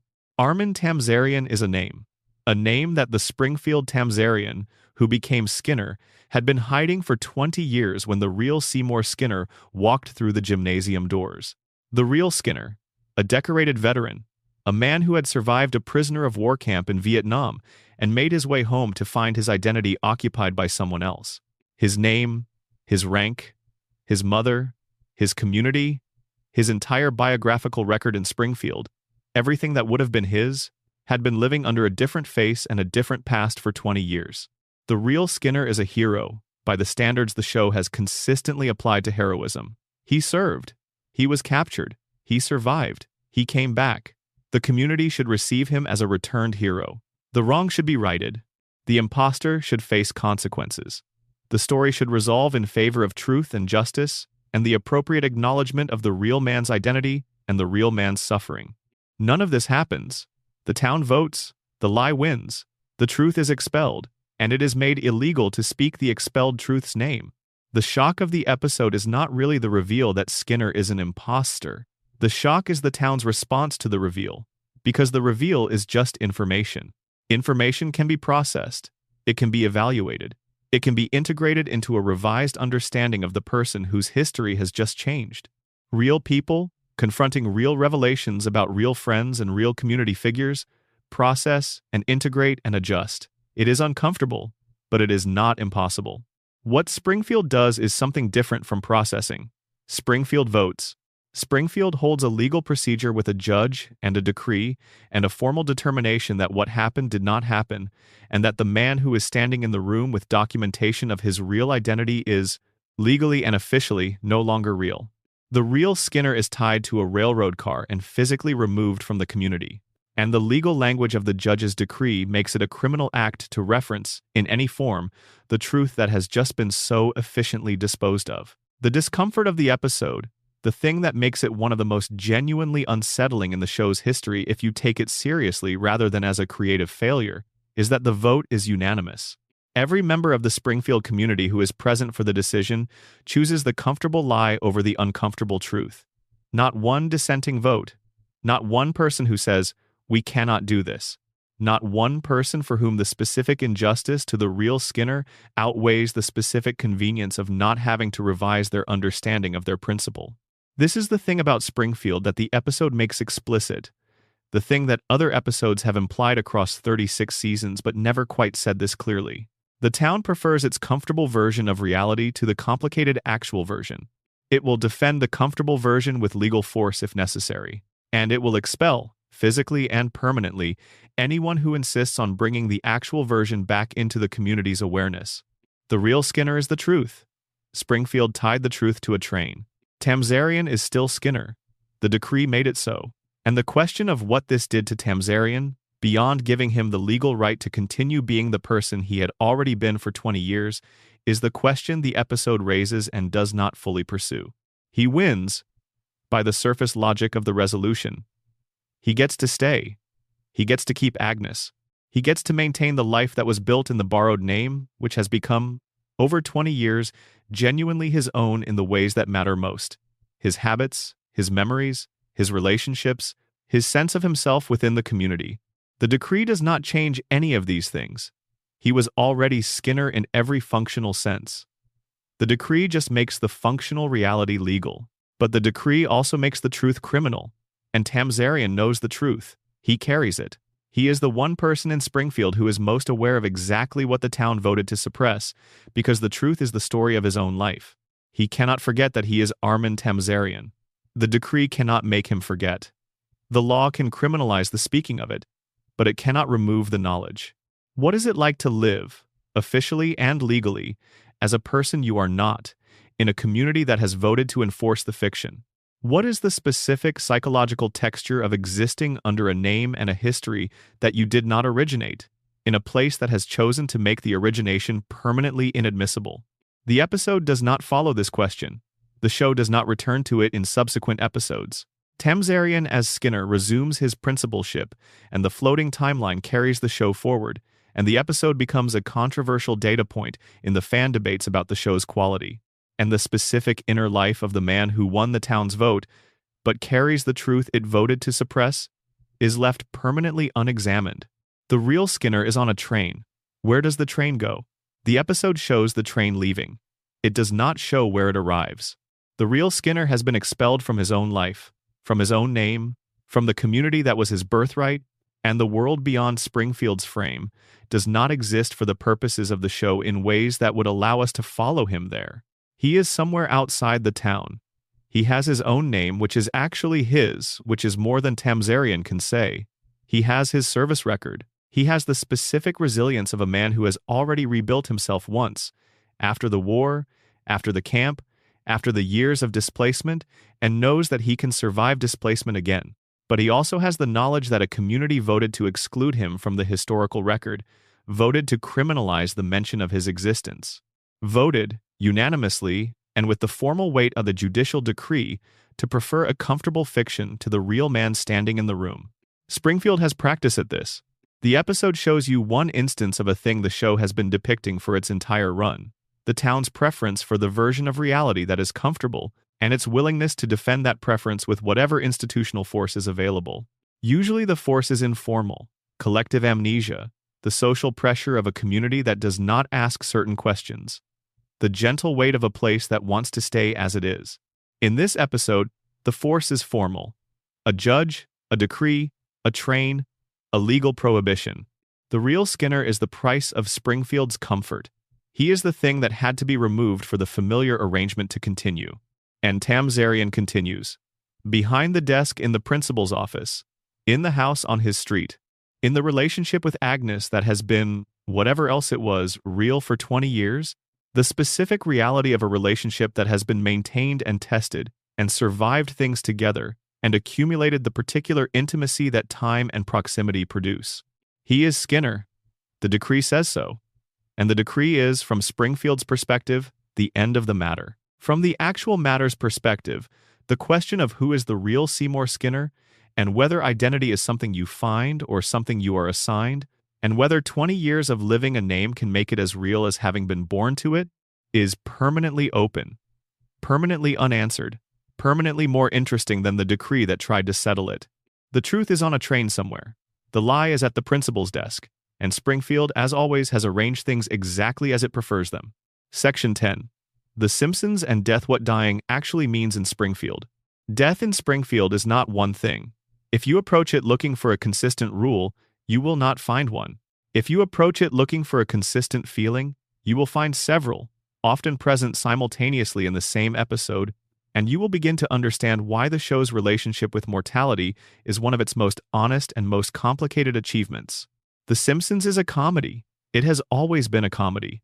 And it has also produced scenes of genuine grief, of real loss, of the specific weight of mortality depicted with the kind of care and restraint that most dramas would envy. These two things coexist in the show, not despite each other, but because of each other. Because the show has understood, from very early, that comedy and grief are not opposites. They are adjacent territories with a very long shared border. Maud Flanders died in the 11th season. Her death was caused by a t-shirt cannon accident at a car race, which is the kind of death that belongs in the comedy column by its absurdity of cause. And yet the show did not play it for laughs. Not in the moments that mattered. When Ned arrived at the hospital, and when Ned returned home without Maud, and when Ned began the specific work of grieving in a life that had been organized around her presence, the show allowed the weight of that to be real. It sat with Ned in the aftermath and allowed the aftermath to be what it was. Heavy, disorienting, the kind of loss that does not resolve within a single episode or a single season. This was a choice, an unusual choice for an animated comedy in its 11th season. The show chose to make Maud's death permanent, to honor it, to allow it to change the character it affected most. And that choice, made once, established that death in Springfield is not always a punchline, is not always reversible, is not always absorbed and forgotten by the following week. But death in Springfield is also Hans Moleman dying on a Tuesday and appearing alive and well on a Thursday. It is the specific category of comedic mortality, the deaths for laughs, that the show has deployed throughout its run as a running background note, a demonstration that the show is a cartoon, and that cartoon physics governs certain aspects of the world, and that Moleman specifically exists at the intersection of comedic mortality and something stranger to be. Moleman has stated his age as 31. He appears to be in his 80s. He dies frequently and returns without explanation. The radiation theory has an obvious application here. Moleman has been mutated in ways that aged him prematurely, but also made him biologically resilient in ways that ordinary human beings are not. He looks old. He keeps coming back from things that should kill him, not because he is tough, but because whatever the plant has done to his cellular biology has made death for him a more temporary condition than it is for most. This is not the show's explanation. The show does not explain Moleman. The show uses Moleman. His deaths are jokes. His returns are unremarked. He is part of the background texture of Springfield, the part that confirms you are watching a cartoon with cartoon rules that apply to some characters and not to others, in ways that are never quite systematized. There is also the question of the near deaths. Homer's many, many near deaths. The falls and the collisions and the electrical shocks and the explosions and the animal attacks and the structural collapses and the medical episodes and the accumulated physical catastrophe of a man who appears to attract disaster at a rate that would exhaust a less constitutionally impervious person. Homer survives things that should kill him. This is presented as a fact about Homer, not as an ongoing mystery, but the aggregate of all those near deaths, tracked across 36 years, produces a portrait that is more interesting than any individual survival. Homer has not simply been lucky. He has been lucky hundreds of times. The specific improbability of his continued existence is, across the full run of the show, not really explicable as luck. Luck that consistent is not luck. It is a quality of the character. It is a property of Homer Simpson specifically, not of the Springfield universe in general. Other characters die. Real deaths, permanent deaths, deaths that the show honors. Homer does not die. Homer comes very close, many times, and does not die. What is protecting Homer from the consequences of his own physical circumstances? The coma theory offers the most emotionally resonant answer. Homer's body is in a hospital bed, and his mind is generating the events of every episode since 1993, and the events generated by a mind cannot kill the mind generating them. Homer survives everything because nothing is actually happening to his body. His body is still. His mind is telling the story. And in the story, the protagonist survives. This is devastating and beautiful, and completely unverifiable. It explains every survival perfectly. It also removes the stakes from every danger Homer faces, retroactively, across 3 decades of episodes. Every moment when Homer was in genuine peril becomes, under the coma theory, a moment when Homer's dreaming brain was testing the limits of what it could allow itself to imagine without ending the dream entirely. Every survival is the dream refusing to conclude. Every close call is the mind pulling back from the edge of what the mind cannot sustain imagining. The coma theory makes death in Springfield a question about the limits of what Homer can dream of. And the answer, 36 years in, is that Homer can dream of everything except the ending. He has come close. He has stood at the edge and looked over. The dream has pulled him back every time, not because the dream is kind, but because the dream is not finished. Because there are still episodes left. Because the family is still on the couch. Because Marge is still waiting. Because Bart is still 10, and Lisa is still 8, and Maggie is still 1. Because the meaning of Homer's dream is the family, and the family cannot exist in a dream that has ended. So, the dream continues. The dangers are real within the dream, real enough to frighten, real enough to produce genuine stakes in each individual episode. But the ending is not available. Not yet. Not while the family is still there, and the house is still lit, and the show is still running. Death is real in Springfield. Maud proved it, Mona proved it. The weight of permanent loss is a real weight in the show's universe, carried by the characters it has touched and honored by the show's decision not to pretend it can be set down. And death is also deferred in Springfield, indefinitely, for the characters whose deaths would end the story rather than change it. Homer will not die, not in any episode that leaves the loop running, not while the show exists to tell his story. His story requires him, and stories do not kill off the person they require. The floating timeline takes care of the rest. The aging that leads to death in the actual world does not reach the characters of Springfield because the aging does not reach Springfield. They are perpetually middle-aged, perpetually young, perpetually the ages they were when the show began to care about them. What is available is the death of the people who exist outside the family's specific protective bubble. The recurring characters, the background residents, the figures who populate Springfield without being the show's reason for existing, they can die. They have died. And their deaths, when the show has chosen to honor them, are the moments when Springfield most clearly admits that it is not, after all, exempt from the thing that cannot be avoided. Death is real in Springfield. The show has insisted on this, even while simultaneously maintaining the conditions that prevent it from reaching the people it most protects. The coexistence of these two positions is the most honest thing the show has ever said about mortality, that death is real and that we spend our whole lives arranging for it not to reach the things we love most. Springfield has arranged this. The floating timeline arranges it. The coma theory arranges it. The show itself arranges it. Homer is still alive. The family is still together. The loop is still running. And on the street outside the house on Evergreen Terrace, in the town that does not appear on any map, in the night that settles over Springfield at the end of every episode, everything is quiet. The quick E-Mart sign glows. The cooling towers breathe steam into the dark. Ned is at his window, praying in the direction of a god who has not yet answered. Sideshow Bob is somewhere planning something. Maggie is watching everything with her enormous eyes. Homer is on the couch. And the questions persist, warm and unresolved and endlessly interesting, in the spaces between the jokes and behind the frame and underneath the floating timeline where everything the show cannot quite say lives, patient and unanswered, waiting for an episode that will never quite arrive. There is no episode that answers all the questions. There was never going to be. Springfield does not work that way. Springfield is in the business of continuation, and continuation requires questions, and the questions require Springfield, and Springfield will be there whenever you need it, open and impossible and entirely itself. The couch is ready. The credits are playing. Something is about to happen on the couch. It will be different from last week. It will be different from next week. And then the episode will begin, and the family will settle in, and for a little while longer, everything will be as it has always been. Bart is 10, Lisa is 8, Maggie is 1, and the loop is still running. It always is. Good night, Springfield. End of script. Section 11. The voice of Springfield. What the show sounds like when nobody is watching.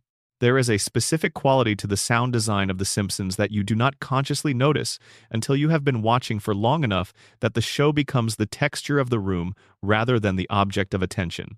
The theme. The couch gag's particular musical punctuation.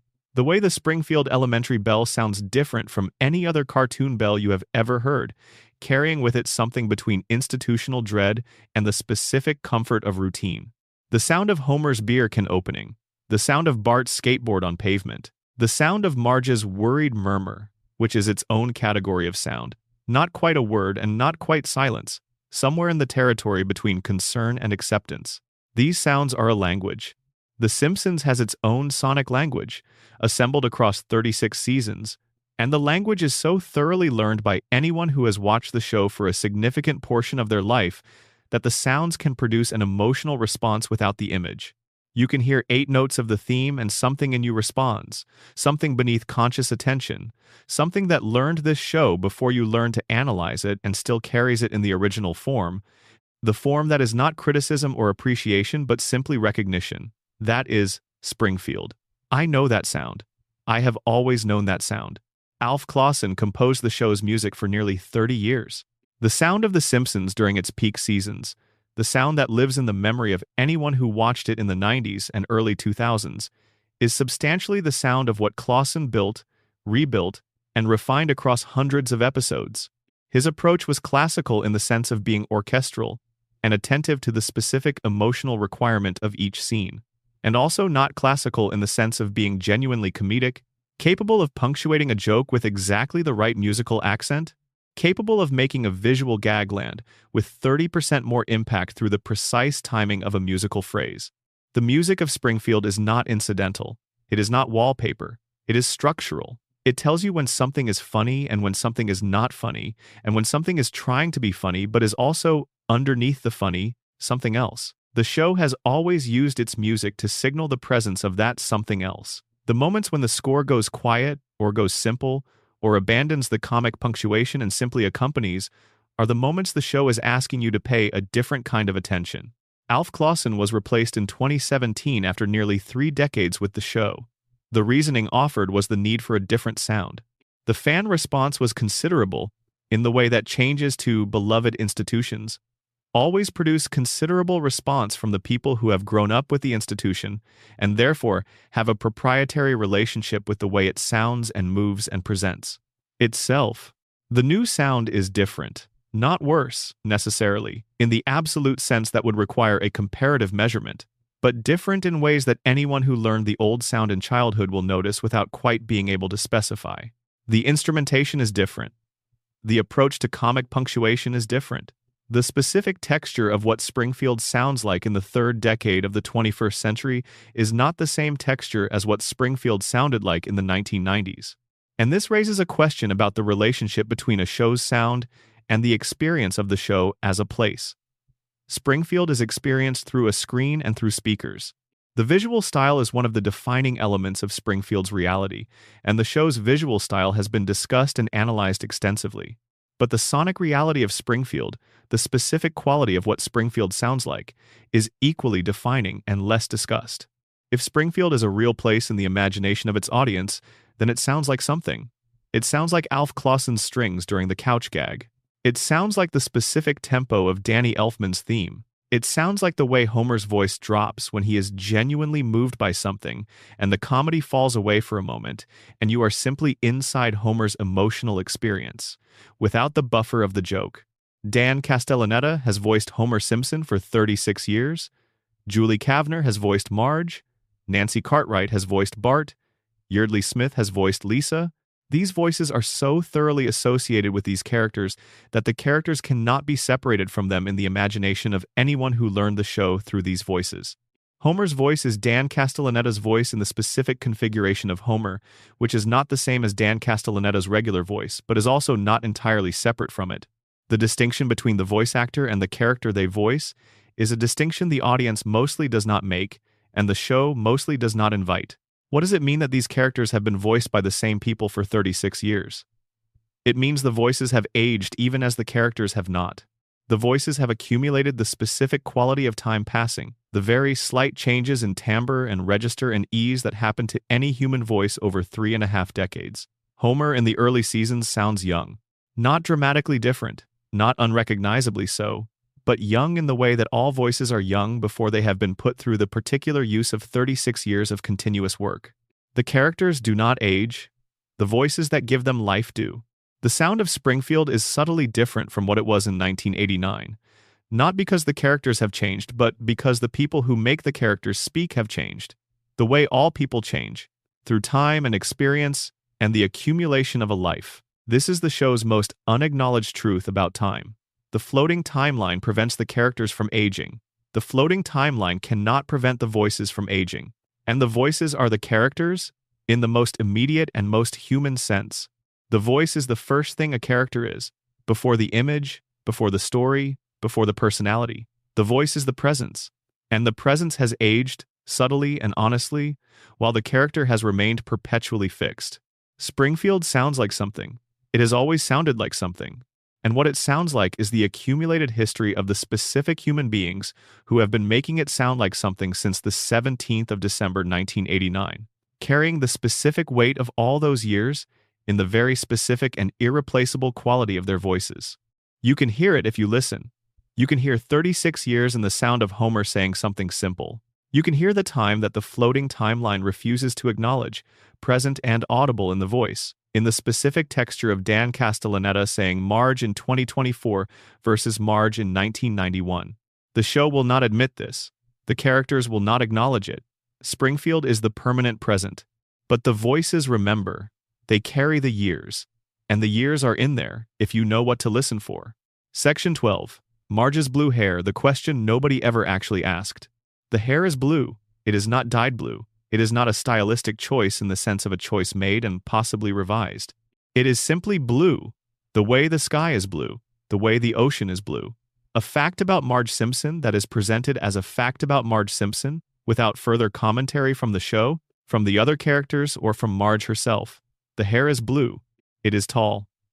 It has been the same height and the same shade for 36 years. Nobody has ever asked why.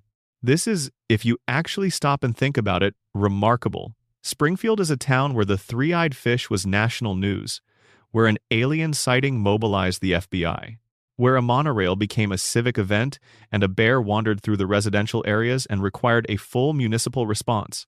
Springfield is a town that reacts to things. It is not a town of incurious acceptance. Except about Marge's hair, which is blue, and which has been blue and tall and structurally improbable in the way of all things in Springfield that defy the normal physics governing their category for the entirety of the show's run. The standard answer, the one the show seems to rely on through its silence on the subject, is that Marge's hair is blue because the show's visual design requires it, because her distinctive silhouette functions as a kind of visual signature, because The Simpsons operates in a stylized visual language where character design serves the requirements of immediate recognizability, and Marge's towering blue beehive is one of the most immediately recognizable elements in the P-D-P-D-T-D history of animated television. This is true, and it is also, from within the show's universe, no answer at all. The hair is blue. Why is the hair blue? The radiation theory provides an answer, and it is perhaps the answer the show would give if it were willing to address the question directly. The radiation that has produced the yellow skin and the bulging eyes and the four fingers and the biological traits that deviate from human norms in every Springfield resident is also responsible for the hair. The color is a mutation. The hair is blue for the same reason Bart's hair is permanent spikes that require no product and maintain their shape regardless of weather or activity, for the same reason Homer's 5 o'clock shadow reasserts itself immediately after shaving. For the same reason, all the physical characteristics of Springfield's residents that cannot be explained by ordinary human biology are explained by the extraordinary circumstances of the town's contaminated environment. Marge's hair is blue because the water that Marge has been drinking since before she was old enough to understand what water was has been contaminated by the runoff from the facility at the edge of town. The blue is not cosmetic, it is biological. It is what the radiation did to the follicles. And because nobody in Springfield is in the habit of asking questions about their own biology, because the questions are structurally unavailable in a town that has voted to criminalize inconvenient truths, nobody has ever looked at Marge's blue hair and said, "What does this mean? What does this tell us about the water? What does this tell us about the plant?" Nobody says it, not even Marge. And Marge is, of all the family members, the one who is most likely to notice things. Marge is attentive. Marge is the person who maintains the household, who manages the family's practical existence, who keeps track of the things that need tracking. Marge notices when Bart is struggling and when Lisa is lonely, and when Homer is about to make a decision that will require significant cleanup. Marge is perceptive. But Marge does not ask about the hair. She has never asked about the hair. The hair is simply part of who Marge is, in the same way that Homer's IQ is simply part of who Homer is, in the same way that Lisa's saxophone is simply part of who Lisa is. A defining characteristic that is not interrogated because interrogating it would require a kind of self-examination that Springfield's residents do not perform. Under the coma theory, Marge's blue hair is a detail that Homer's dreaming mind generated and has maintained with perfect consistency across 3 decades because it is one of the specific details of Marge that Homer most deeply associates with her. In Homer's internal portrait of his wife, she has blue hair. She has always had blue hair. The hair is how Homer sees her, in the specific visual shorthand of affection and familiarity. In the dream, the hair is blue because Homer needs it to be blue. Because Marge with blue hair is Marge as Homer knows her, as he knew her when the dream began, as he will always know her as long as the dream continues. The hair, in this reading, is a love letter from an unconscious mind to the specific physical reality of the person he loves most. Homer does not dream about Marge in the abstract. He dreams about Marge with the blue hair and the green dress, and the specific way she holds her arms when she is worried about him, which is most of the time, which is the appropriate response to being married to Homer. Marge also carries her hair with a specific kind of dignity that is worth noting. She is not self-conscious about it. She does not perform it. The hair is simply part of how she moves through the world, and she moves through the world with the specific composure of a woman who has decided that the world is going to require composure and that she is the person who will provide it. This composure, this specific quality of Marge's presence, is perhaps the most underrated achievement of the show's writing across 36 seasons. Marge is the character who makes Springfield livable. Not Homer, who makes Springfield funny, and not Lisa, who makes Springfield intelligent, and not Bart, who makes Springfield anarchic, and not Maggie, who makes Springfield mysterious. Marge makes Springfield livable. She is the reason the family survives the catastrophes. She is the reason Homer comes home. She is the structural integrity of the house at 742 Evergreen Terrace, which means she is the structural integrity of the show itself. The blue hair is her crown, and it is not a crown in the ironic sense. Not a symbol of something she did not ask for and cannot escape. It is a crown in the original sense, the thing that marks her as the person at the center of the structure, the one around whom everything else is organized. The radiation theory says the hair is blue because the water is poisoned. The coma theory says the hair is blue because Homer loves it. And both of these things can be true simultaneously, in the way that Springfield accommodates simultaneous truths without requiring them to resolve. Marge's hair is blue. It has always been blue. It will always be blue. And nobody is going to ask why. And the asking why is, perhaps, beside the point. The point is that the hair is there, that Marge is there, that whatever the hair means, whatever produced it, whatever question it represents about Springfield's water and Springfield's environment and Springfield's biological reality, the hair is present and Marge is present, and the presence is what matters. The question nobody asked is still a question. It lives in the hair, in the specific shade of impossible blue, in the 36 years of episodes that have passed under that silhouette, without once turning to address the silhouette directly and asking what it is made of. The question is there, the hair is there, and Marge is at the center of it all. That is probably enough. Section 13. Springfield's economy. Where does the money come from? The economic structure of Springfield has never been fully explained, and the gaps in that explanation reveal something interesting about the kind of town Springfield is, and about the kind of questions the show is and is not interested in asking. Burns is the obvious starting point because Burns is the most visible concentrator of wealth in Springfield's economy, and because his wealth is so extreme relative to the rest of the town that it functions less like a successful business and more like a natural force. Burns does not appear to have accumulated his wealth through any process that the show depicts in detail. He inherited it. He built on the inheritance. He has controlled Springfield's electrical supply for long enough that the control itself has become so naturalized as to be essentially invisible, the way all infrastructure becomes invisible through familiarity. Burns provides the electricity. Springfield uses the electricity.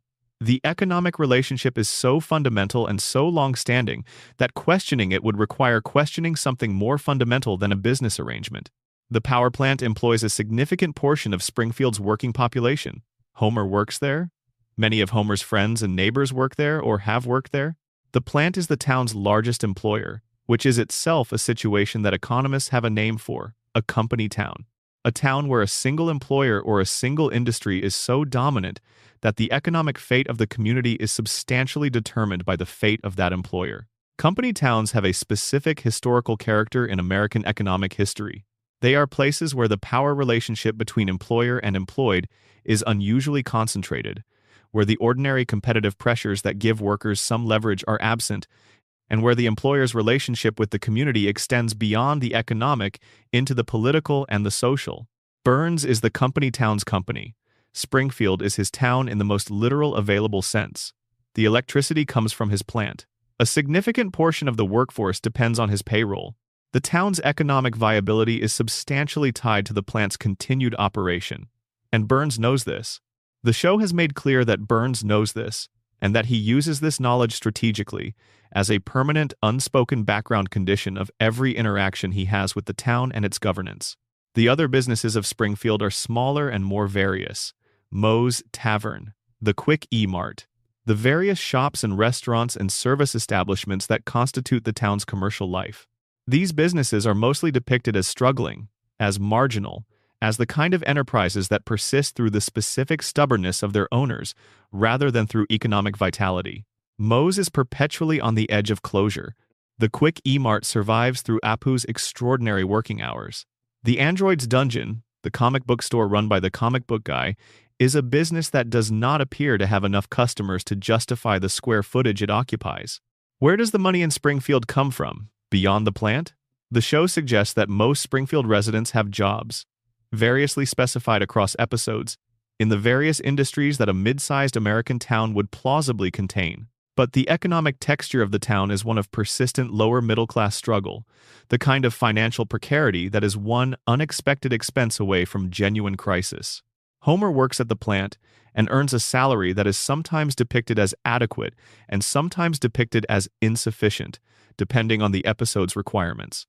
The family is always economically fragile enough that a financial crisis can plausibly threaten the house, the car, the continuity of their domestic life, but always economically stable enough that the crisis is resolved within the episode. This is, economically, a very specific kind of American experience. The experience of a household that is not poor in the sense of lacking food or shelter, but that is also not secure in the sense of being insulated from the consequences of misfortune. The experience of living inside a budget that has no margin, where the monthly arithmetic works out but barely and only if nothing unexpected happens, and something unexpected always happens. Homer's salary at the nuclear plant, for the specific job of safety inspector, would in the actual world be a solidly middle-class salary with benefits and the specific job security that comes from working in a regulated industry with union protections. The show has depicted Homer as a union member at various points, though the union's effectiveness and the specifics of Homer's employment protections are inconsistently rendered across different episodes. What is consistently rendered is the feeling of precarity. The family is always one disaster away from a different life. The disaster usually comes, the different life usually begins, and then the episode ends, and the reset occurs, and the family is back in the house on Evergreen Terrace with the same economic structure they started with. Under the coma theory, the economic precarity is meaningful as a dream content rather than as an economic reality. Homer's dreaming mind generates financial crises because financial crises were a real source of anxiety in Homer's pre-coma life, and the dream reprocesses anxiety through narrative rather than releasing it. The crises feel real within the dream because they are real to Homer's memory of what financial stress feels like.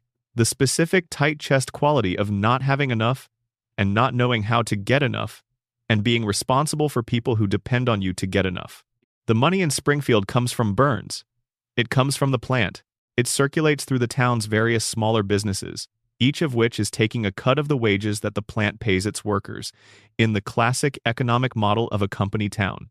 The money is Burns's money at its origin, distributed through the wage relationship and circulating through the town's commercial life, and ultimately returning, through the electricity bills that every Springfield resident pays every month, to the company that generated it in the first place.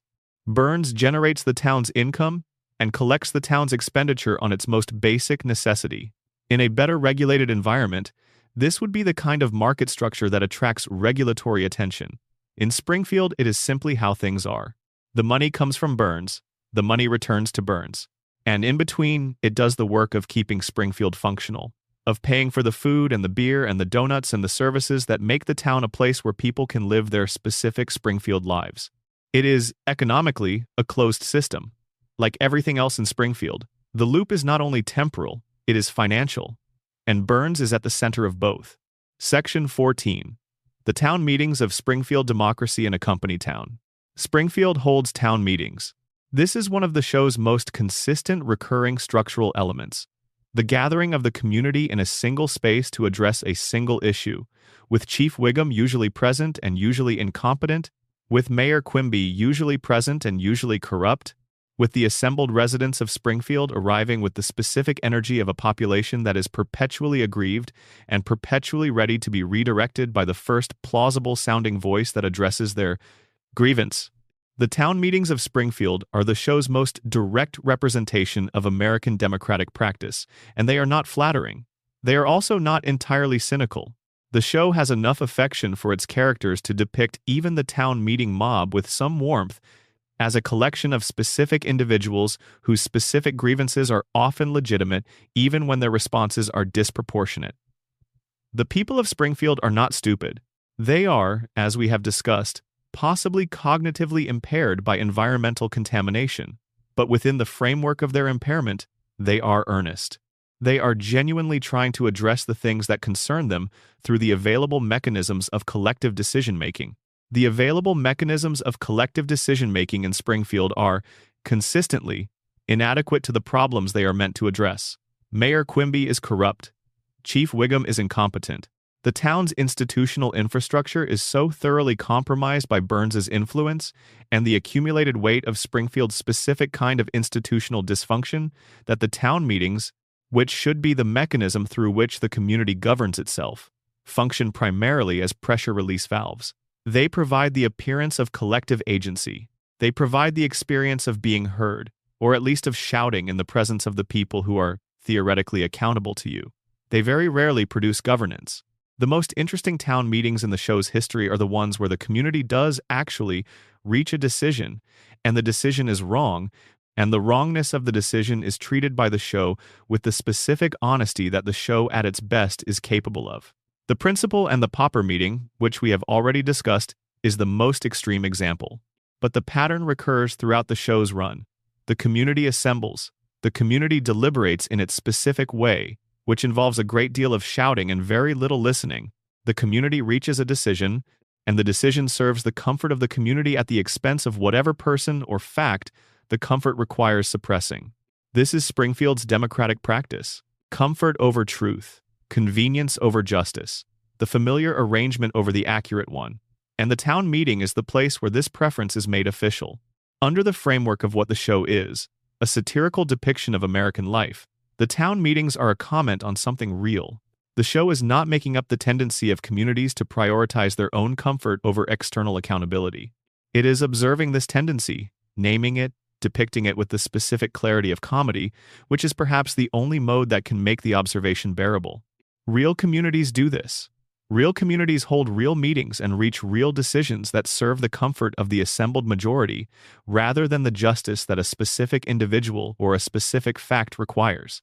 Real communities have done this throughout history in ways that have produced some of the worst outcomes of which human communities are capable. The show is not being nihilistic about this. It is not saying that democracy is impossible or that human communities are irredeemably corrupt.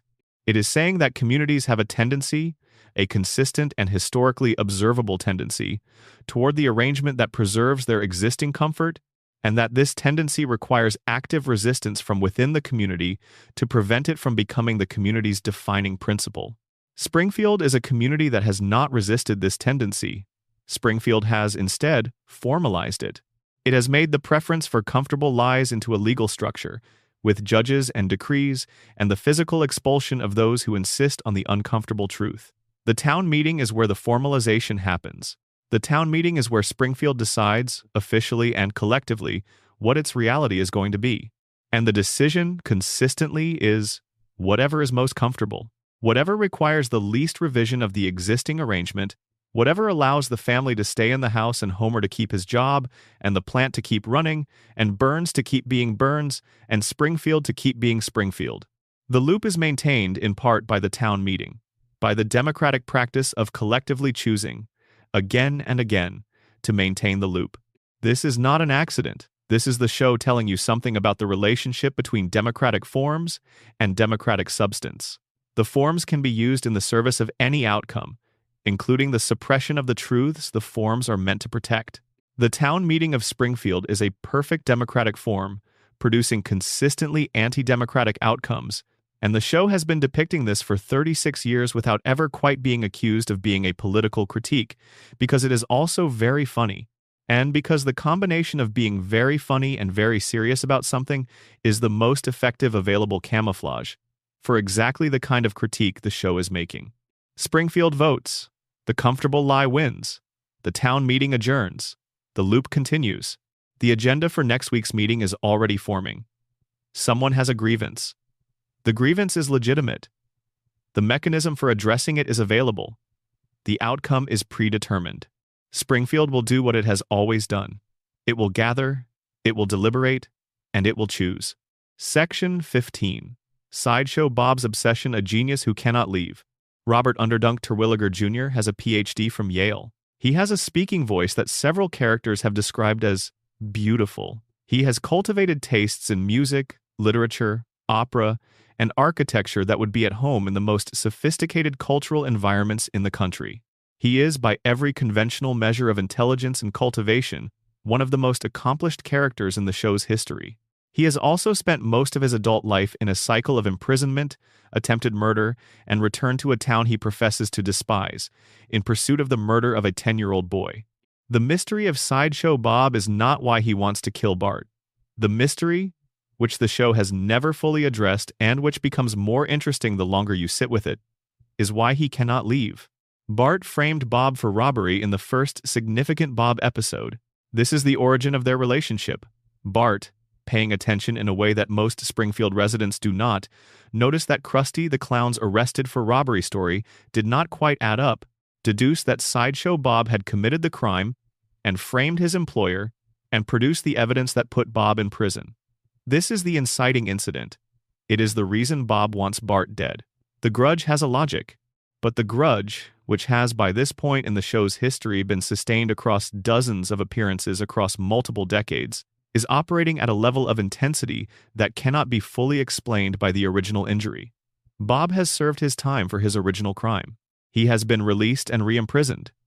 He has had opportunities to leave Springfield, to leave the state, to leave the country, and on some of those occasions he has actually done so, only to return. He spent time in Italy. He got married. He had a son. He found for a period the kind of European cultivated life he had always claimed was his natural element. And then he came back.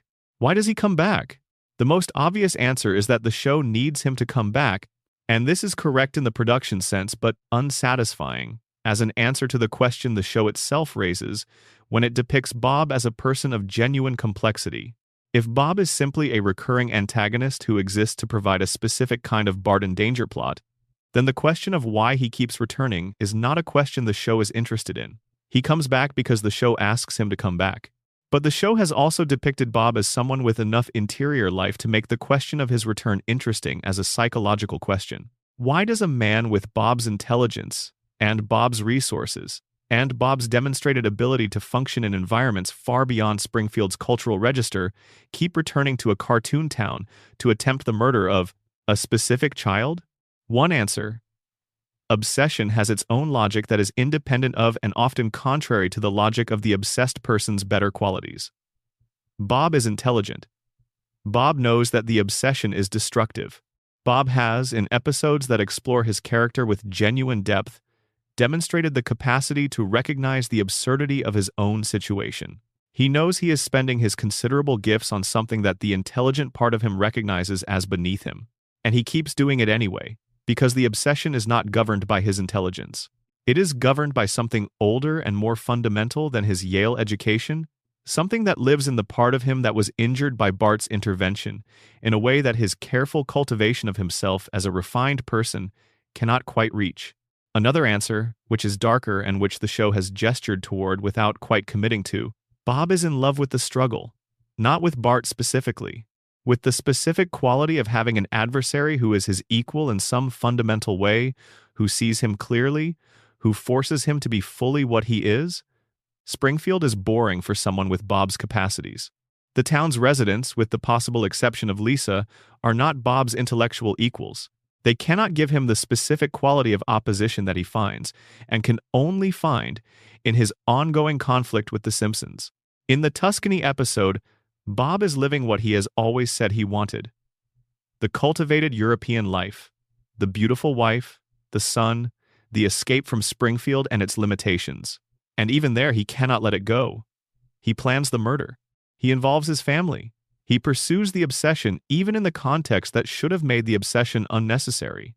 Because the obsession is not about what Bob says it is about. It was never about revenge for the original humiliation. It is about the specific need that Bob has that maybe only Springfield can meet. The need to be seen as what he actually is, which is someone extraordinary, in an environment that persistently fails to recognize his extraordinariness except in the specific context of trying to stop him from doing something catastrophic. Bob is seen in Springfield. He is noticed. He matters. Outside Springfield, he is simply another cultivated person among many, his refinement unremarkable in environments where refinement is common. Inside Springfield, he is the most refined person anyone has ever seen, and his refinement is constantly in contrast with the specific quality of a cartoon town, and the contrast is what makes him visible. He keeps coming back because Springfield is the only place where he is fully legible as what he is, the most sophisticated, the most dangerous, the most interesting person in the room. He cannot leave, because leaving would mean becoming ordinary.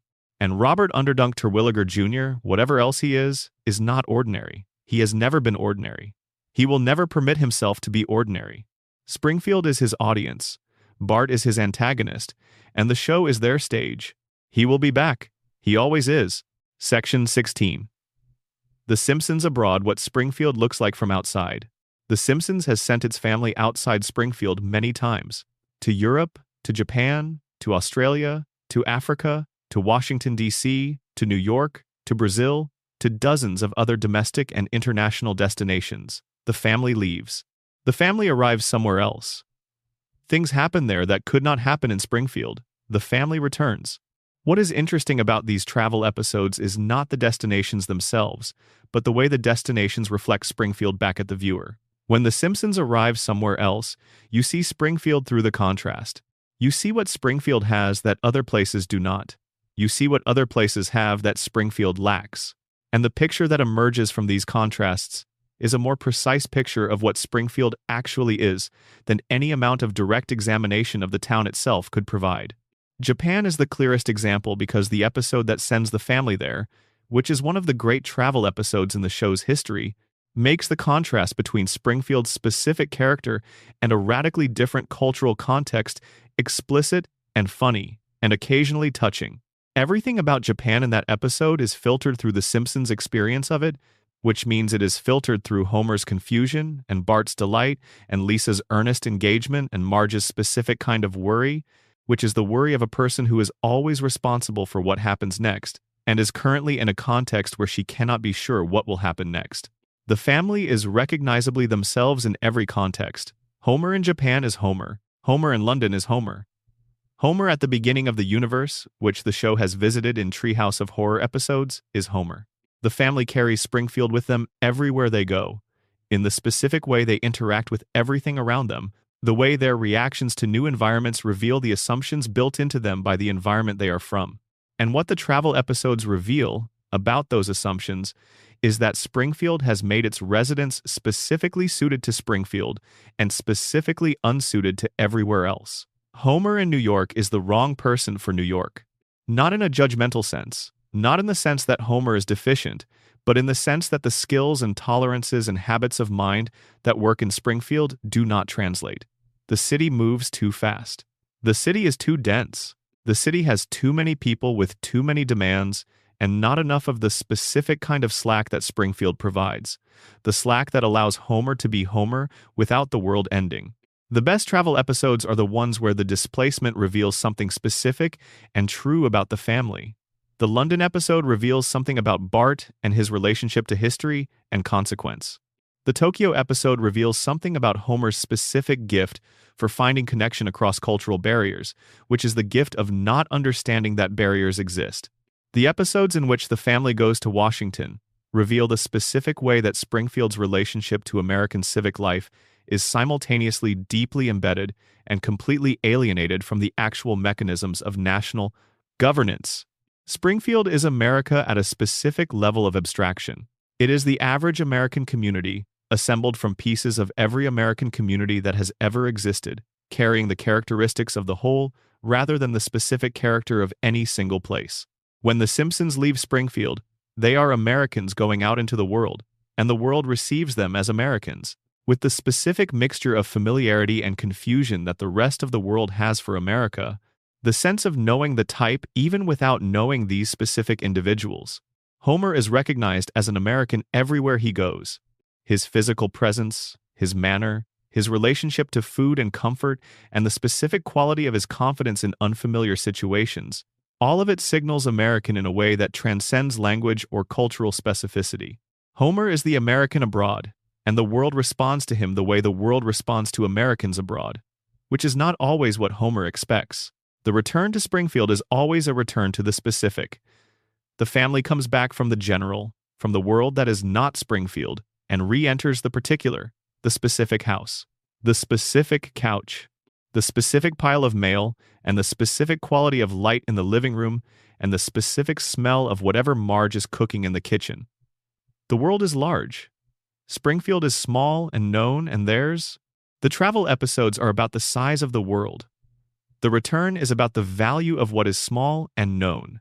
Springfield, seen from outside in the contrast with Tokyo or London or Washington, becomes legible as the thing it is, a small American town where a specific family lives, surrounded by specific neighbors in a specific, impossibly located place that is home in the specific way that only home can be home. The world is out there. Homer has seen it. He has fallen down in it and eaten it, and lost his luggage in it, and embarrassed Marge in it, and found his way through it with the specific, oblivious confidence of a man who does not know he is lost. And he has always come home, which is, maybe, the point of the travel episodes. Not what happens out there, what the coming back means. Section 17.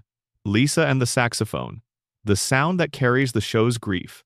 Lisa Simpson has been playing the saxophone since the beginning. She plays it in the opening credits, in the individual scene that makes up her portion of the title sequence, walking through what the animation suggests is the school music room, and playing something that is recognizably jazz, recognizably accomplished, recognizably more than you would expect from an 8-year-old, and therefore immediately establishing the note that Lisa's character will sustain across the entire run of the show. She is more than the context she is in, and the saxophone is the sound of that difference. The saxophone was given to Lisa by her father.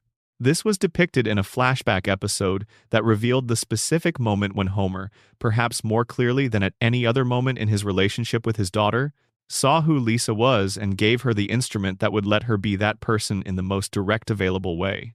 Homer gave Lisa the saxophone. This is not a minor biographical detail. It is the story of how a father, limited as he is, limited as he has always been, found the exact right gift for the person who least resembles him. Lisa plays the saxophone when she is sad. She plays it when she is joyful. She plays it when words are not enough, which, in Lisa's case, is more often than you might expect for a character who is primarily defined by her articulateness. Lisa is the most verbally equipped character in the family, in the school, arguably in the town. She has the vocabulary and the argument construction and the specific rhetorical force of someone who has been reading above her grade level since before grade level was a relevant concept. She can speak. She does speak, constantly and eloquently, and with the specific earnestness of someone who genuinely believes that saying the right thing in the right way will change what needs to be changed. But the saxophone is for what speaking cannot carry. The saxophone is for the grief that is too large to fit into Lisa's extraordinary vocabulary. The grief of being 8 years old in a world that is not designed for the person she is. The grief of knowing what she knows, seeing what she sees, caring about what she cares about, in a town and a family and a school that will only very occasionally meet her there. The music the show has given Lisa is jazz, which is the American art form that was built specifically for the expression of things that cannot be said in any other way. Jazz was built by people who were not permitted to say certain things directly, who found a form that could hold more truth than language was being allowed to hold at the time, who made the unsayable sayable through the specific freedom of improvisation within a structure. Lisa's saxophone playing is jazz, and it is jazz for the right reasons. She is saying through the saxophone what Springfield will not let her say out loud, which is, I see this, I see what this place is.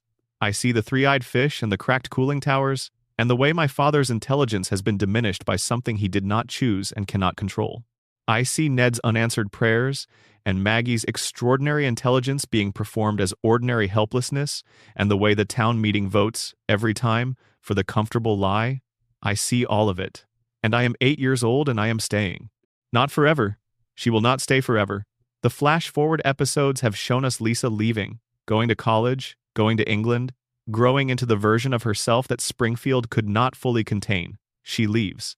She leaves Springfield and the family and the house on Evergreen Terrace and the saxophone music that fills the quiet at the edge of the family's awareness. But in the permanent present of the floating timeline, she has not left yet. She is still there. She is still 8. And the saxophone is still the sound of her being there. Present, attentive, grieving quietly and beautifully in the musical language that says more than Springfield is ready to hear. There is a moment in the show's history that is perhaps the clearest illustration of what the saxophone means. In the episode where Homer's IQ is temporarily raised to genius level and he can finally engage with Lisa as her intellectual equal, they have a conversation, a real conversation, the kind that Lisa has never been able to have with her father, and for a brief time the gap between them closes. Homer sees her, really sees her. And then the episode ends and the crayon goes back in and the gap reopens. Lisa returns to her room. She picks up the saxophone. The sound is the grief of a daughter who has seen what her father could be. Who sees in every episode the person he would be if the town had not made him what it made him? Who loves him completely in the form that he has rather than the form that was taken from him? And who plays the saxophone because loving someone for the form they have, while grieving the form they lost, is too complicated for words. It is not too complicated for jazz. The saxophone has been playing for 36 years. It will keep playing. As long as Lisa is in Springfield, as long as the loop holds and the 8-year-old with the instrument that her father gave her is still in the music room in the title sequence, the saxophone will keep playing. And the sound of it drifting out of the animation and into the space where you are watching is the show's most honest statement about itself.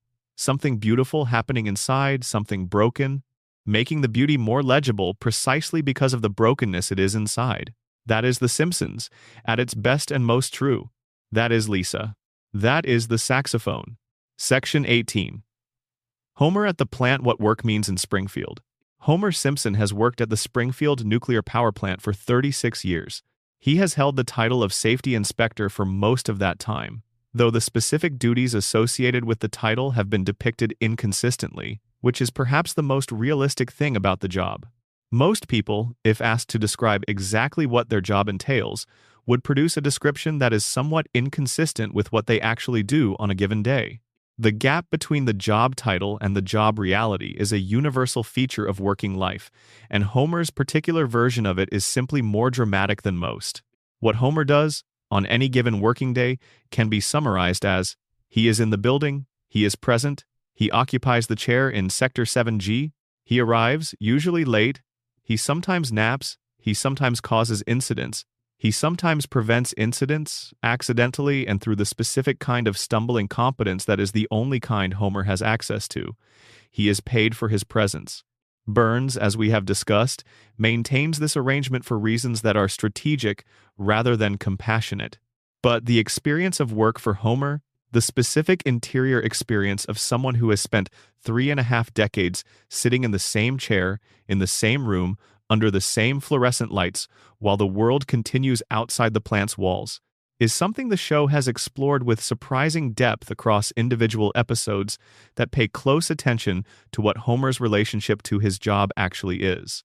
Homer's job is not his identity. This is one of the most consistent and most honest things the show has said about Homer, and it is said by contrast with the jobs that Homer has had in the dozens of episodes where he has held some alternative employment. Homer has been a food critic, a chauffeur, a bodyguard, an astronaut, a professional wrestler, a carnival worker, a monorail conductor, a snowplow driver.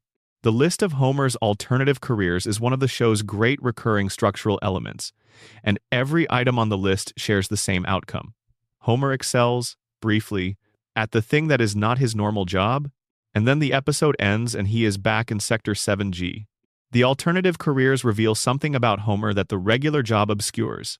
Homer is capable. He is capable of learning and adapting and performing at a high level in a new context, when the context is novel enough to hold his attention and when the stakes are immediate enough to keep him engaged. Homer's problem is not incompetence in the absolute sense.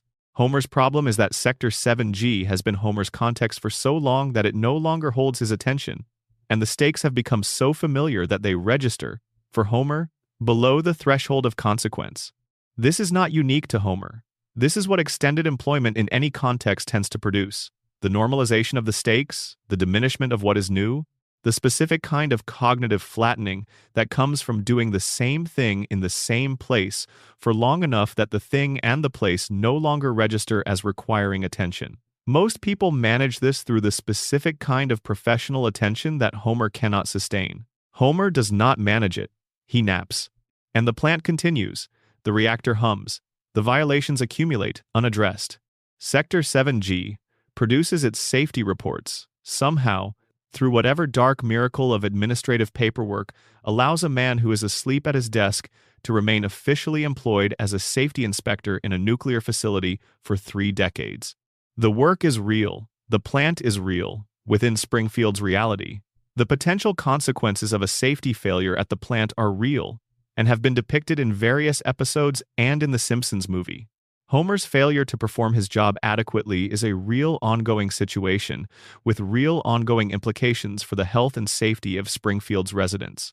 And Homer comes back every day, late, usually, asleep within the hour, but present. He comes back every day to the chair in Sector 7G and occupies it with the specific faithfulness of someone who has internalized, below the level of conscious decision, that this is where he belongs. Not because he chose it. He did not choose it, not really. Not in the way that choice requires genuine alternatives. The choice was made for him by Burns and by Grandpa, and by the deal that was struck before Homer was old enough to understand what deals are. The job was secured before Homer needed it, guaranteed before Homer had done anything to deserve or lose the guarantee. Homer came to the plant because the plant was where he was supposed to go, and the plant is where he stays. Because staying is easier than leaving. Because the alternative careers are always temporary, always episodes, always resolved by the return to Sector 7G. Because the loop requires Homer at the plant, and Homer at the plant requires the loop, and the loop is what Springfield runs on. Homer clocks in. Homer takes his seat. The reactor hums behind the wall. Another day in Sector 7G. Another day in Springfield. The same day, really, as every other day. Section 19. What the couch gag is really about. Every episode of The Simpsons begins with the same sequence. The cloud breaks to reveal the title. The family rushes home from their various daily locations. Homer from the plant, Marge and Maggie from the grocery store, Bart from detention, Lisa from band practice. They rush through the front door of 742 Evergreen Terrace. They sit on the couch. Something happens. The something that happens on the couch is different every time. This is the couch gag. The show's opening sequence does not conclude the same way twice.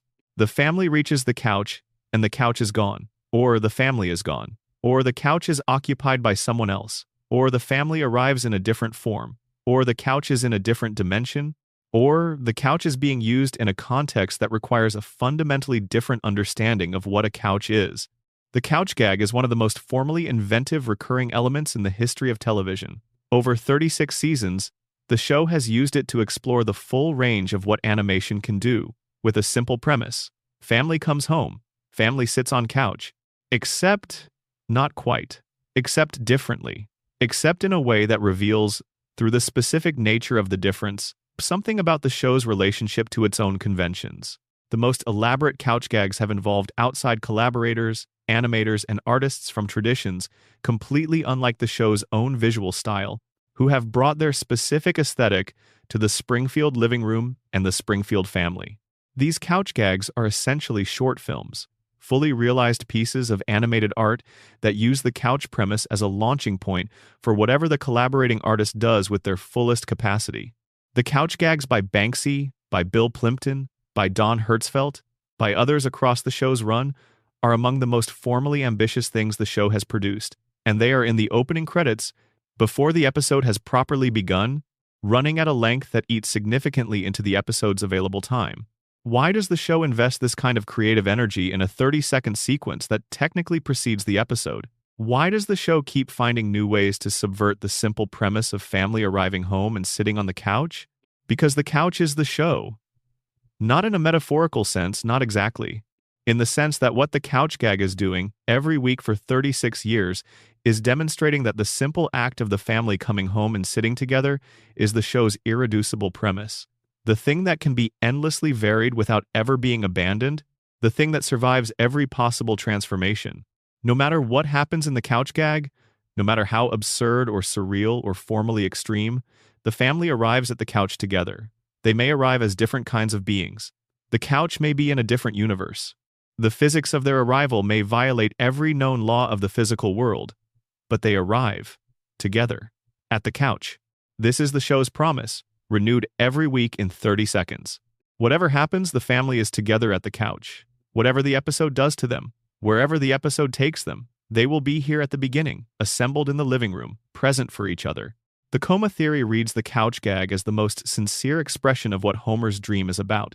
He dreams the same beginning every time. He dreams the family rushing home, rushing toward each other, rushing toward the couch where they will all be together. The details vary. The physics vary.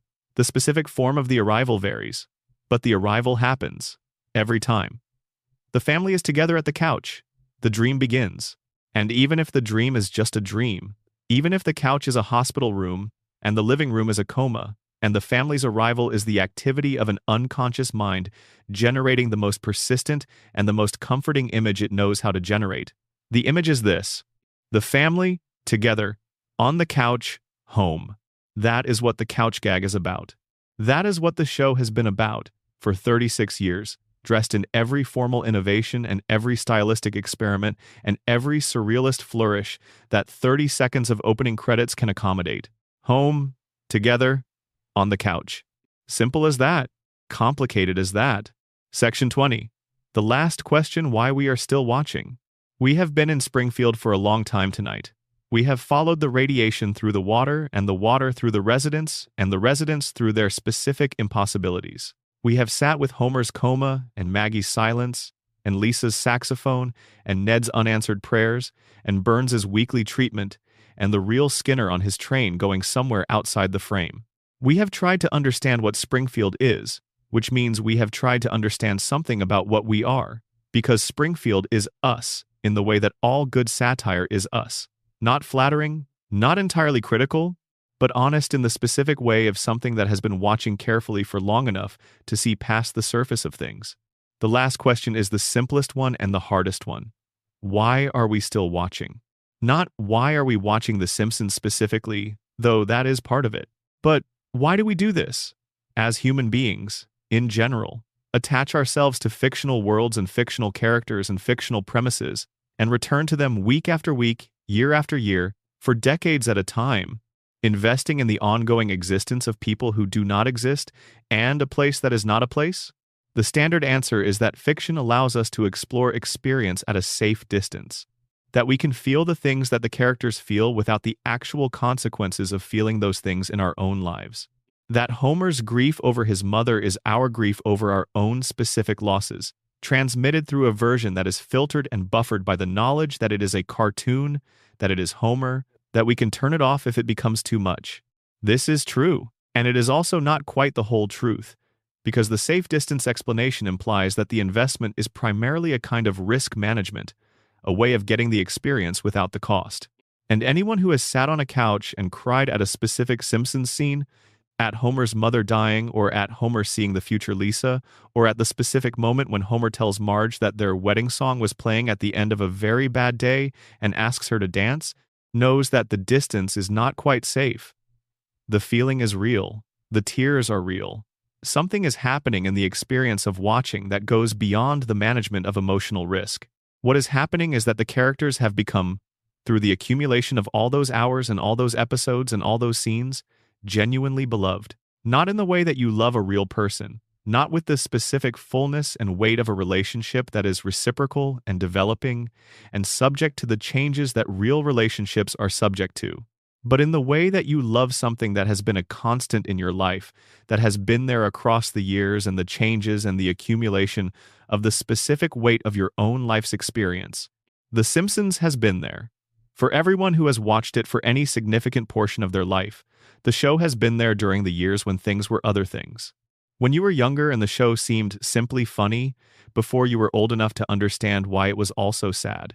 When you were old enough to understand the sad and the show seemed both sadder and funnier, the two things being inseparable in the way that the show has always insisted they are inseparable. When you were older still, and certain episodes carried the specific weight of your own losses, and your own family's difficulties, and your own accumulating knowledge that the world is more complicated and more unjust, and also more beautiful than you had understood when you were younger.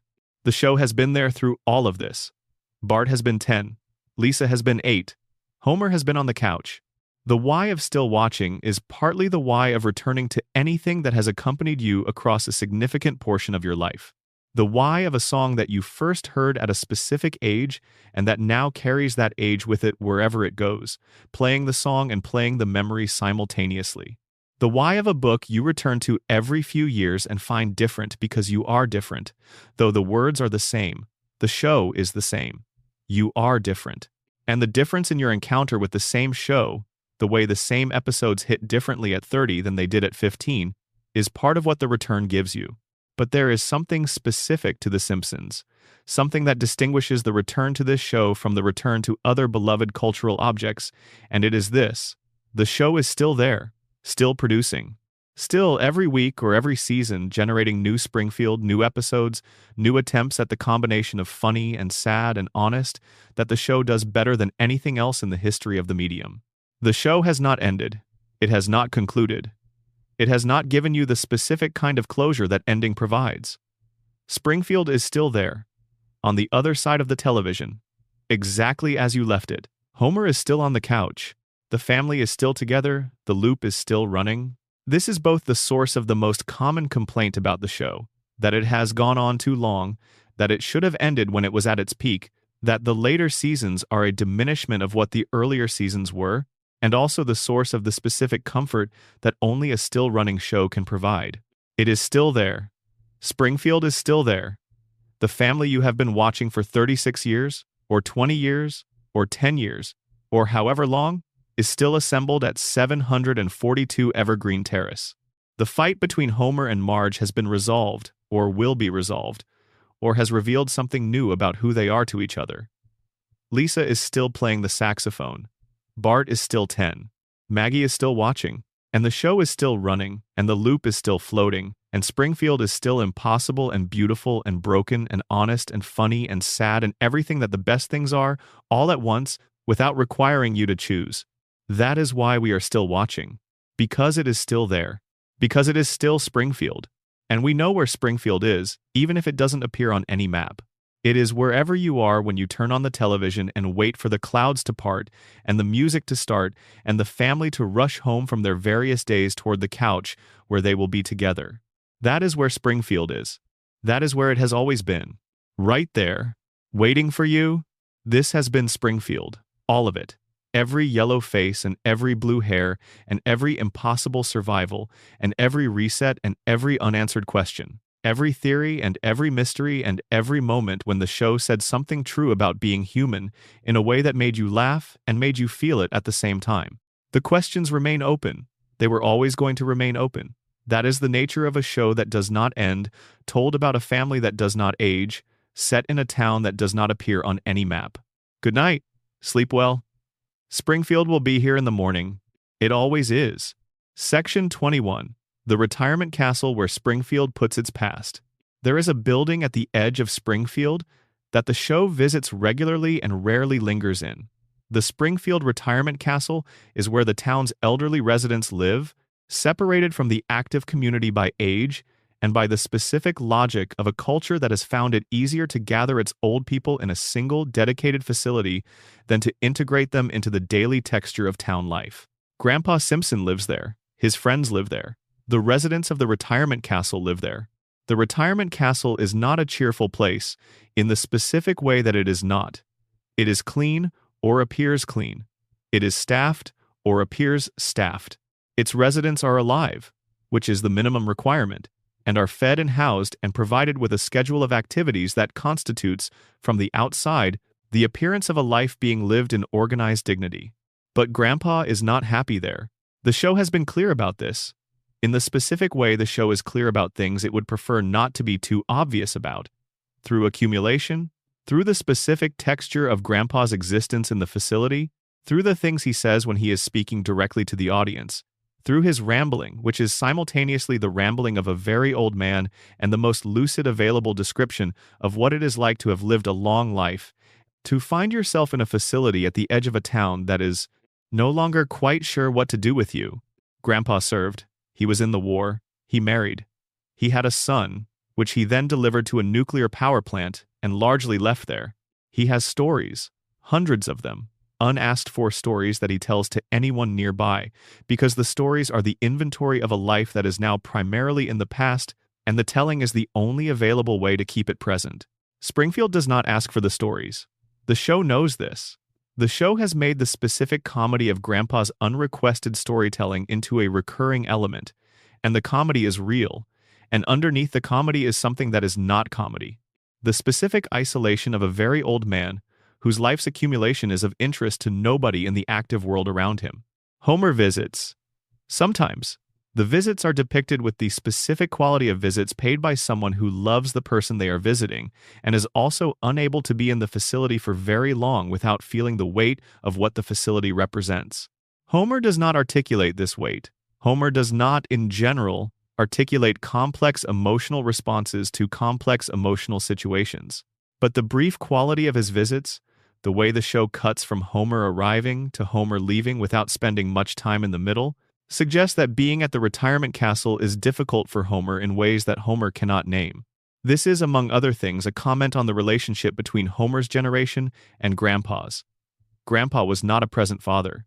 The show has depicted this in various episodes that explore Grandpa's parenting of young Homer, which was characterized by the specific hardness of a man from a generation that understood hardness as a virtue and presence as a luxury. Grandpa provided for Homer. He did not attend to Homer. And the consequence of not being attended to for Homer was the specific wound that the show has traced across seasons. The wound of a child who needed something that was not offered and who organized his entire adult life around the anxiety that comes from that not offering. Homer visits Grandpa at the retirement castle. The visits are short. The relationship is complicated in the specific way of relationships between people who love each other and have also harmed each other and have never fully addressed the harm. The show lets this complication sit without resolving it, which is the honest treatment, and the honesty makes the visits more affecting than they would be if the show had chosen to resolve the complication into something cleaner.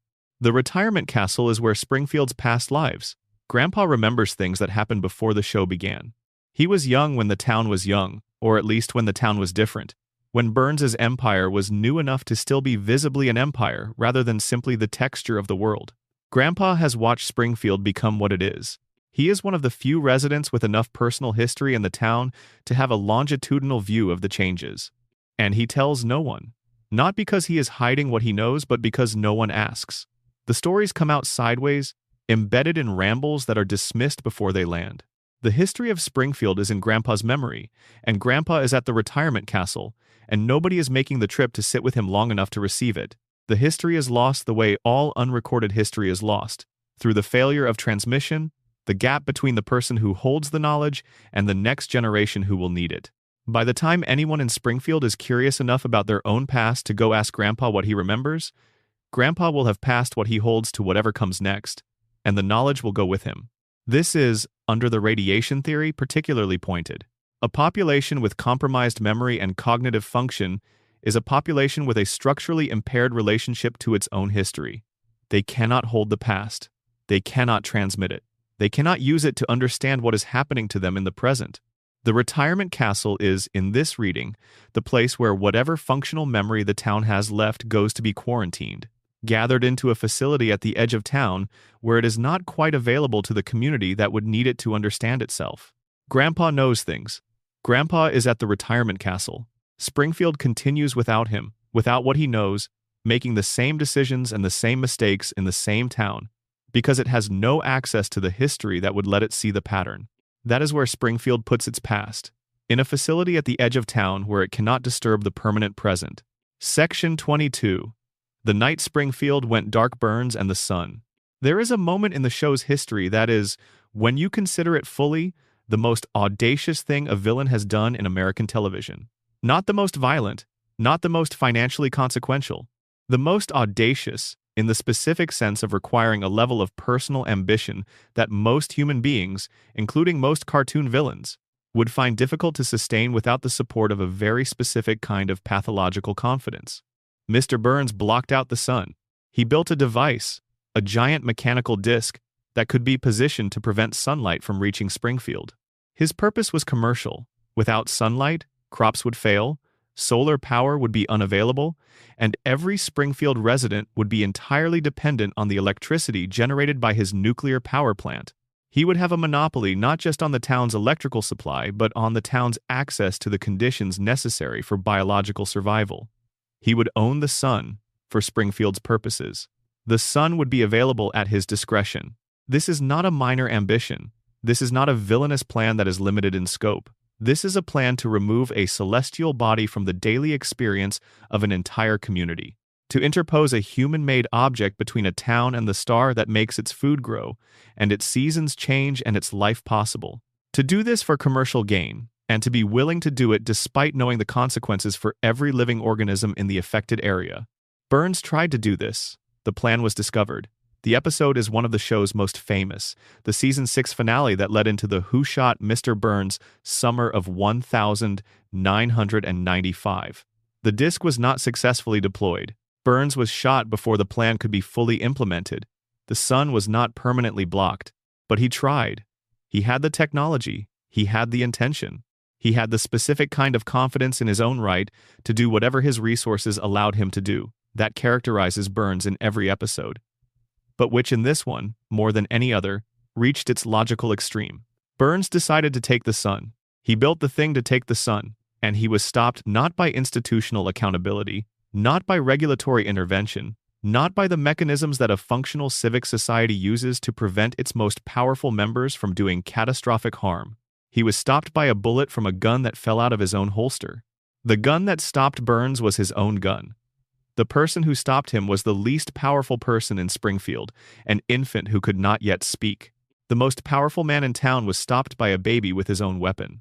The sun remained available to Springfield. The plan failed.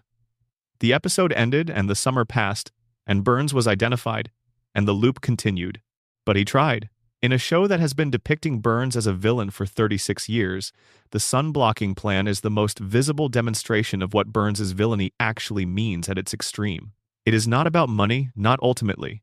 Burns has more money than he can use. It is about control. It is about the specific desire to be the intermediary between a population and the things it needs to survive, so that the population's survival is always, on some level, at Burns's discretion. He already controls the electricity. He already controls the employment of a significant portion of the workforce. He already controls the water through the contamination that the plant's runoff has maintained for decades. He wanted to control the light, and he came close. He built the thing. He was about to deploy it. One bullet from one gun stopped him. Springfield does not know how close it came. The population of Springfield, cognitively impaired by decades of exposure to the very plant whose owner built the machine to take their sun, does not have the sustained attention required to understand the magnitude of what was attempted and what was prevented. The disc was destroyed or stopped or disappeared from the narrative in the resolution of the episode, and Springfield moved on. Because Springfield always moves on. Because moving on is what the collective amnesia and the collective denial and the cognitive damage of 36 years of radiation exposure have made possible. Burns tried to take the sun. Springfield forgot. The plant is still running. Section 23. Bart's conscience, the part of him that knows. Bart Simpson is not a good student. He is not a good citizen. He is not, by the standards that Springfield Elementary applies to the assessment of its students, a promising young person on a trajectory toward any kind of socially recognized achievement. He is 10 years old, and he has already accumulated a disciplinary record that a much older person would find difficult to surpass. He is the specific kind of person who makes teachers retire early and parents drink more coffee. He is also, quietly and inconsistently, and in ways the show deploys with care precisely because they are surprising, a person with a conscience. Not a prominent conscience. Not a conscience that operates reliably or that successfully prevents the behaviors it presumably finds questionable, but a conscience that is present, that makes itself known in the aftermath of things that went wrong, that produces in Bart the specific experience of guilt that someone without a conscience would not experience. The most important of Bart's conscience episodes are the ones where Bart does something genuinely harmful, something that causes real pain to a real person, and then has to sit with the knowledge of what he did.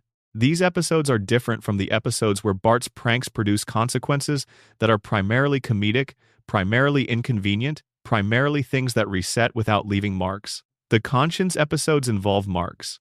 The episode where Bart kills a bird with a slingshot and buries it, alone, in a ceremony that is purely private and purely sincere, with no audience and no performance and no comedy, is one of these. The episode reveals something that the show generally keeps in reserve. Bart knows when something matters. He knows when he has done something that requires acknowledgement, and the acknowledgement, when it comes, is not for anyone else's benefit. It is for his own. It is the specific private reckoning of a person who has not yet decided what kind of person he is, and who is, in this private moment, choosing to be the kind that can feel the weight of a small life ended. The conscience also appears in Bart's relationship with Homer. Bart has endangered Homer, betrayed Homer, set Homer up for harm, across many episodes. And in the episodes that pay the closest attention to what this means, Bart knows. He carries the knowledge. He does not say it, usually.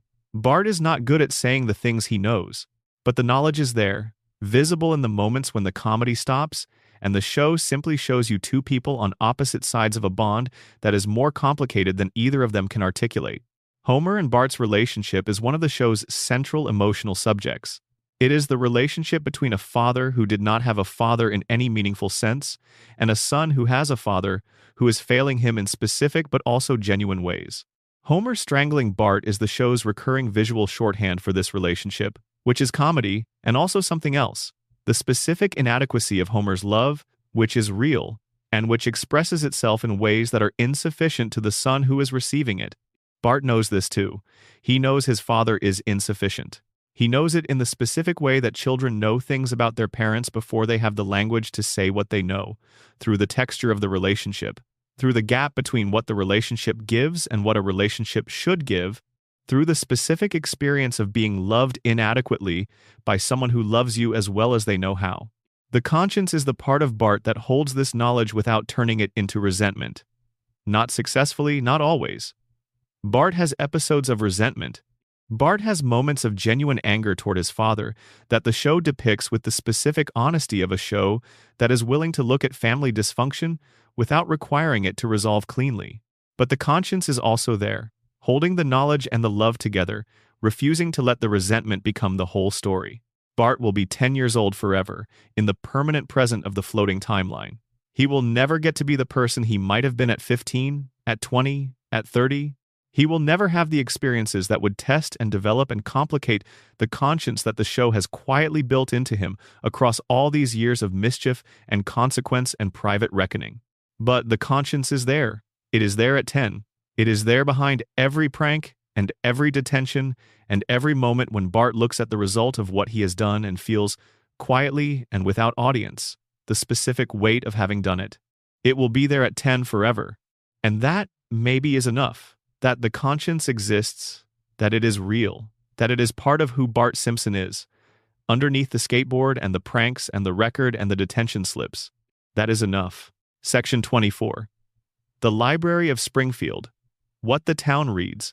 Springfield has a public library. It appears in various episodes, usually in the background, usually as the setting for a scene that requires a public building with books in it, rather than as a subject of narrative attention in its own right. The Springfield Public Library is functional. It is present. It has the specific quality of a civic institution that is maintained at a level that keeps it technically operational without anyone making a significant argument for its centrality to the town's life. Lisa uses the library. Lisa is the character most associated with books and research and the specific pleasures of sustained reading. And the library is where these things are housed in the public domain. Lisa at the library is one of the show's quieter images, a child who is more at home in the stacks than in the social environments that are supposed to be appropriate for her age, finding in the library the specific company of books, which do not find her too much or too earnest or too persistently interested in things that other 8-year-olds cannot quite locate the interest to engage with. Books in Springfield, beyond the library, appear as props and symbols and occasionally as plot elements. Homer does not read. This is part of Homer's characterization in ways that are sometimes played for comedy and sometimes played as something quieter, as the specific portrait of a person whose reading life has been effectively foreclosed by the combination of cognitive limitation and environmental circumstance, and the specific cultural context of a household where books were not part of. The furniture. Grandpa reads. He reads the kind of things that old people are depicted reading in American comedies: the newspaper, magazines from a specific era, the accumulated reading material of a life that had more time for it before the time started running out. His reading is a version of the storytelling problem. He has accumulated things and has no one to share them with. The books that Springfield contains, in its library and in the few private collections the show has depicted, are a kind of argument about what Springfield values and what it neglects. A library that is maintained but not central, that is available to Lisa and largely ignored by the rest of the town, is a library that exists as an aspiration rather than a practice. It says, "We are the kind of town that has a public library." It says less certainly, "We are the kind of town that reads." Under the radiation theory, the library's peripheral status makes a particular kind of sense. A population with compromised cognitive function will use the library less than a population with intact critical thinking. Not because the individual residents are in principle uninterested in what books contain, but because the sustained attention required to read, to follow an argument across pages, to hold a complex idea in mind long enough to compare it to the idea that follows, is precisely the kind of sustained cognitive effort that chronic neurological damage from radiation exposure would impair. Homer cannot read for long. This is depicted comedically as a feature of Homer's character, but it is also consistent with what a significant reduction in cognitive function would look like in practice: the inability to sustain the kind of attention that extended reading requires. Homer picks up a book and puts it down. He starts things and does not finish them. He is not disinterested. He is impaired. The library is there. It is open. The books are available. Lisa reads. The town does not. And the question of what the town would be if it read, if it could read with the sustained attention that the books in the library require, is a question the show has declined to answer directly, but has answered indirectly through the character of Lisa. The town would be more like Lisa. It would see more clearly. It would ask harder questions. It would look at the three-eyed fish and reach the obvious conclusion. The library is one of the things that could save Springfield, if Springfield could use it. And Springfield cannot use it in the way that Burns has ensured, through the mechanism of the plant and the radiation and the 40 years of cognitive damage, that Springfield cannot use the things that would save it. The library is there, beautifully and uselessly there, and Lisa reads in it, alone, the most patient person in a town that has lost the capacity for patience, sustaining the practice of knowing things in a community that has been made unable to know them. Section 25.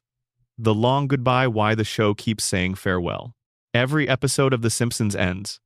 The credits roll, the music plays, and Springfield goes away until the next episode, the next week, the next return.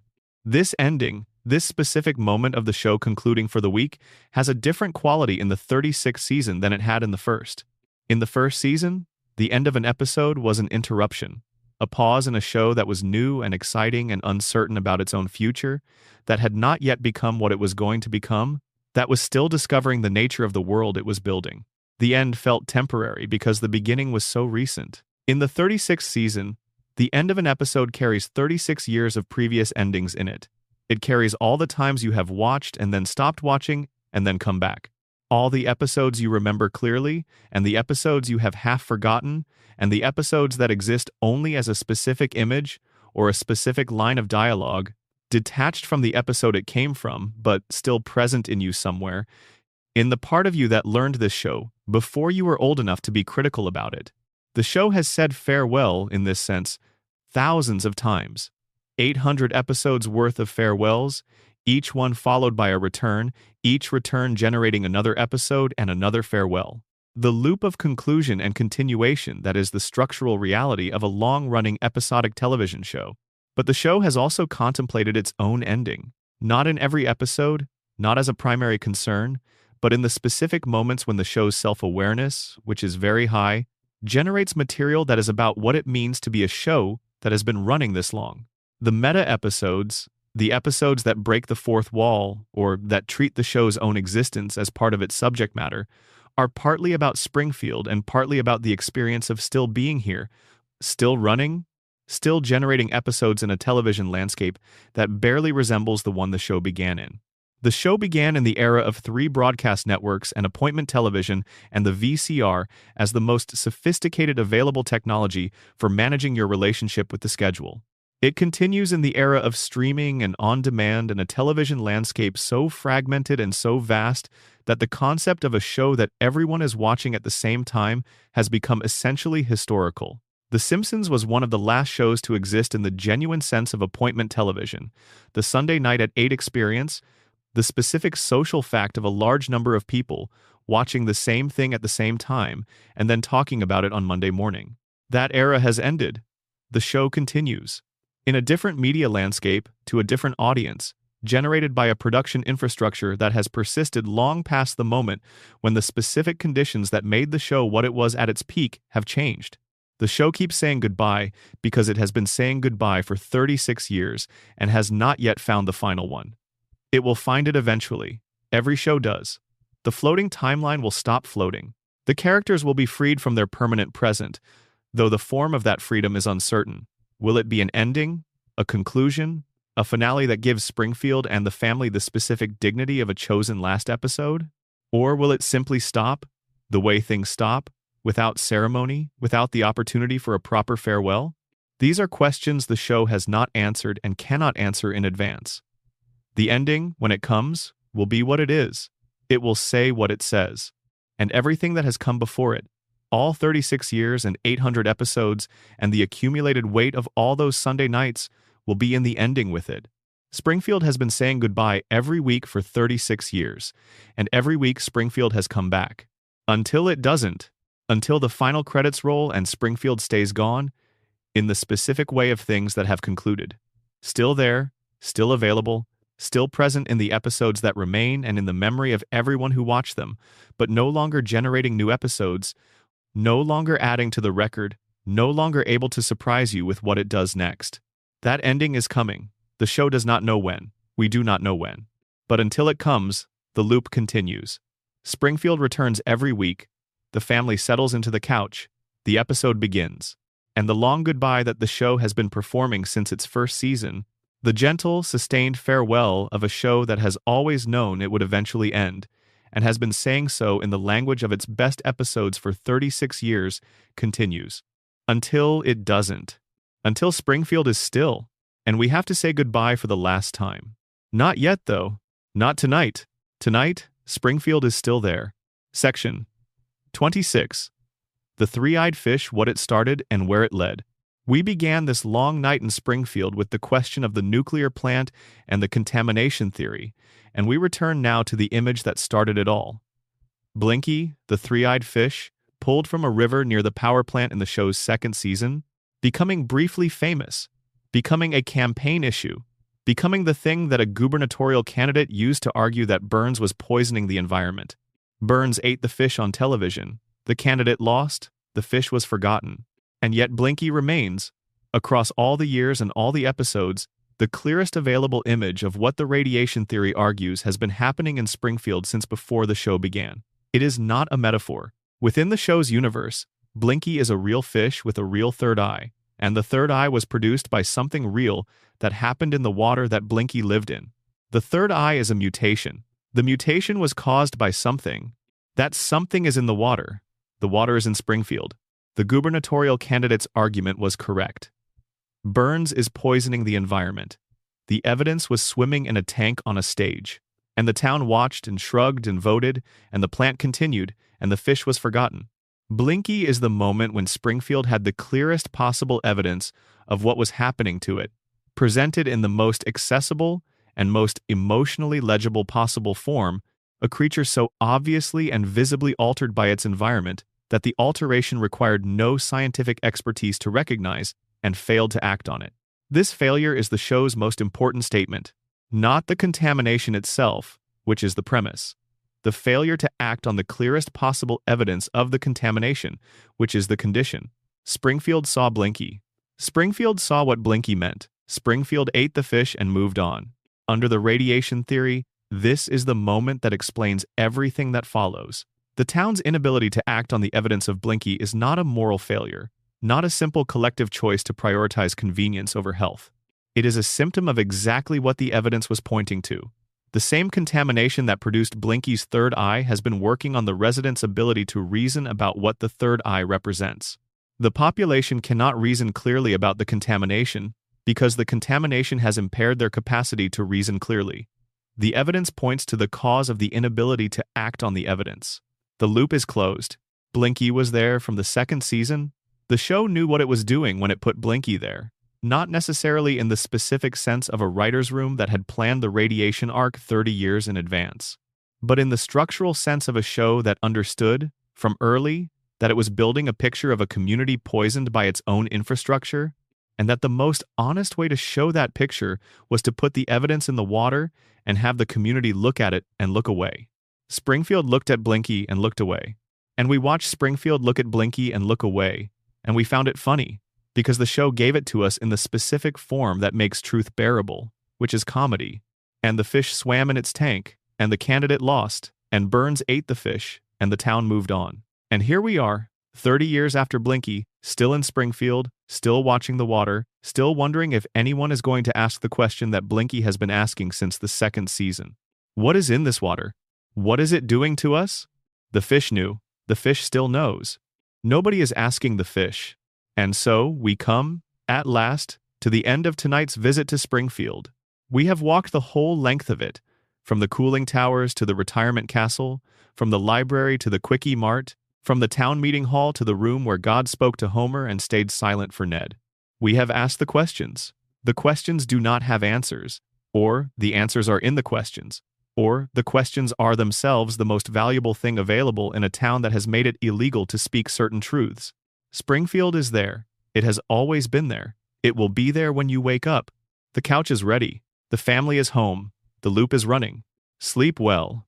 Springfield will keep. Section 27. The recurring nightmare treehouse of horror and what it reveals. Once a year, Springfield is allowed to be what it is without pretending otherwise. The Treehouse of Horror episodes, which have aired in the Halloween period every year since the show's second season, operate under a different set of rules than the regular episodes. Characters die and do not come back. The laws of physics are explicitly violated rather than implicitly ignored. The horror is allowed to be horror, the dark is allowed to be dark, and the specific nature of what Springfield's darkness looks like when it is not being filtered through the requirements of a family comedy format tells us something about what the show is always doing underneath the surface of the regular episodes. The Treehouse of Horror format is an anthology. Each annual special contains 3 separate segments, each one operating in its own distinct register of genre: parody horror, original horror, science fiction, surrealism, body horror, psychological horror. The show has ranged widely across these registers across its Treehouse history, from relatively gentle parodies of horror film conventions in the earlier seasons, to genuinely disturbing content in later seasons that would be remarkable in any animated show aimed at a general audience. What is consistent across all the Treehouse of Horror episodes is the specific release they provide. The regular episodes of The Simpsons are constrained by the requirements of the family comedy format: the reset, the recovery, the return to the status quo. The Treehouse episodes are not constrained. Characters can die and stay dead. The world can end. The family can turn on itself. The specific anxieties that the regular format carefully manages and contains are allowed in Treehouse to expand to their natural size. And what that expansion reveals is what the anxieties were all along. The horror in the Treehouse episodes is not random or arbitrary. It is the specific horror of the regular episodes allowed to be its full self. The horror of Homer's inadequacy becomes the horror of Homer as a literal monster. The horror of Springfield's contaminated environment becomes the horror of Springfield literally invaded by aliens.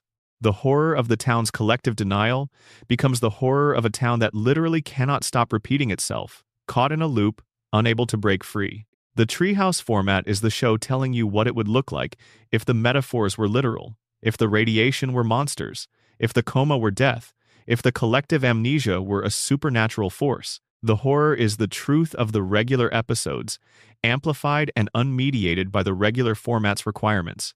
The most interesting Treehouse segments are the ones that stay close enough to the show's regular emotional texture that the horror feels like revelation rather than deviation. The segment where Homer discovers a portal to a three-dimensional world and cannot find his way back is not just a parody of Tron. It is a version of something the show does regularly. Homer accidentally accessing a dimension of experience that is beyond his capacity to navigate, and the comedy of his confusion, but also the genuine disorientation of a person who has left the familiar and cannot find the way back to it. The segment where the Springfield residents become zombies who demand more is not just a zombie parody. It is a version of what Burns' Springfield already looks like from a certain angle. A population that consumes without understanding what it is consuming, that processes its environment without critically examining it, that is animated by its appetites rather than its intentions. The Treehouse episodes are safety valves. They allow the show's darkness to breathe once a year without destroying the format that the regular episodes require. They let Springfield be what it is, a terrifying place in some lights that has been made livable through the specific grace of the family's love for each other and the show's love for the family. When the Treehouse episode ends, Springfield goes back to being Springfield. The dead return to life. The monsters are forgotten. The format reasserts itself. But the treehouse has been open. You have seen what is inside. And the next time you watch a regular episode, the next time Homer survives something he should not survive or the town forgets something it should not forget, you will know, if you have been watching carefully, that the survival and the forgetting are the same mechanism as the treehouse horror, the same darkness, managed into a different form. The horror is always there. The treehouse just turns the lights on once a year. Section 28. What Marge knows the keeper of the family's truth. Marge knows.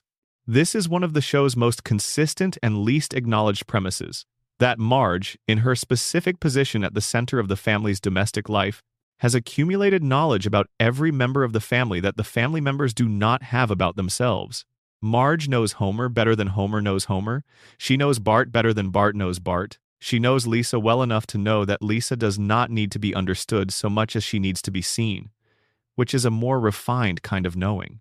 The specific nature of Marge's knowledge is domestic in origin but not domestic in scope. She knows things through proximity and attentiveness, through the specific intelligence of someone who has organized her entire life around the care of other people and who has, through that organization, developed an extraordinarily fine-grained understanding of the people she is caring for.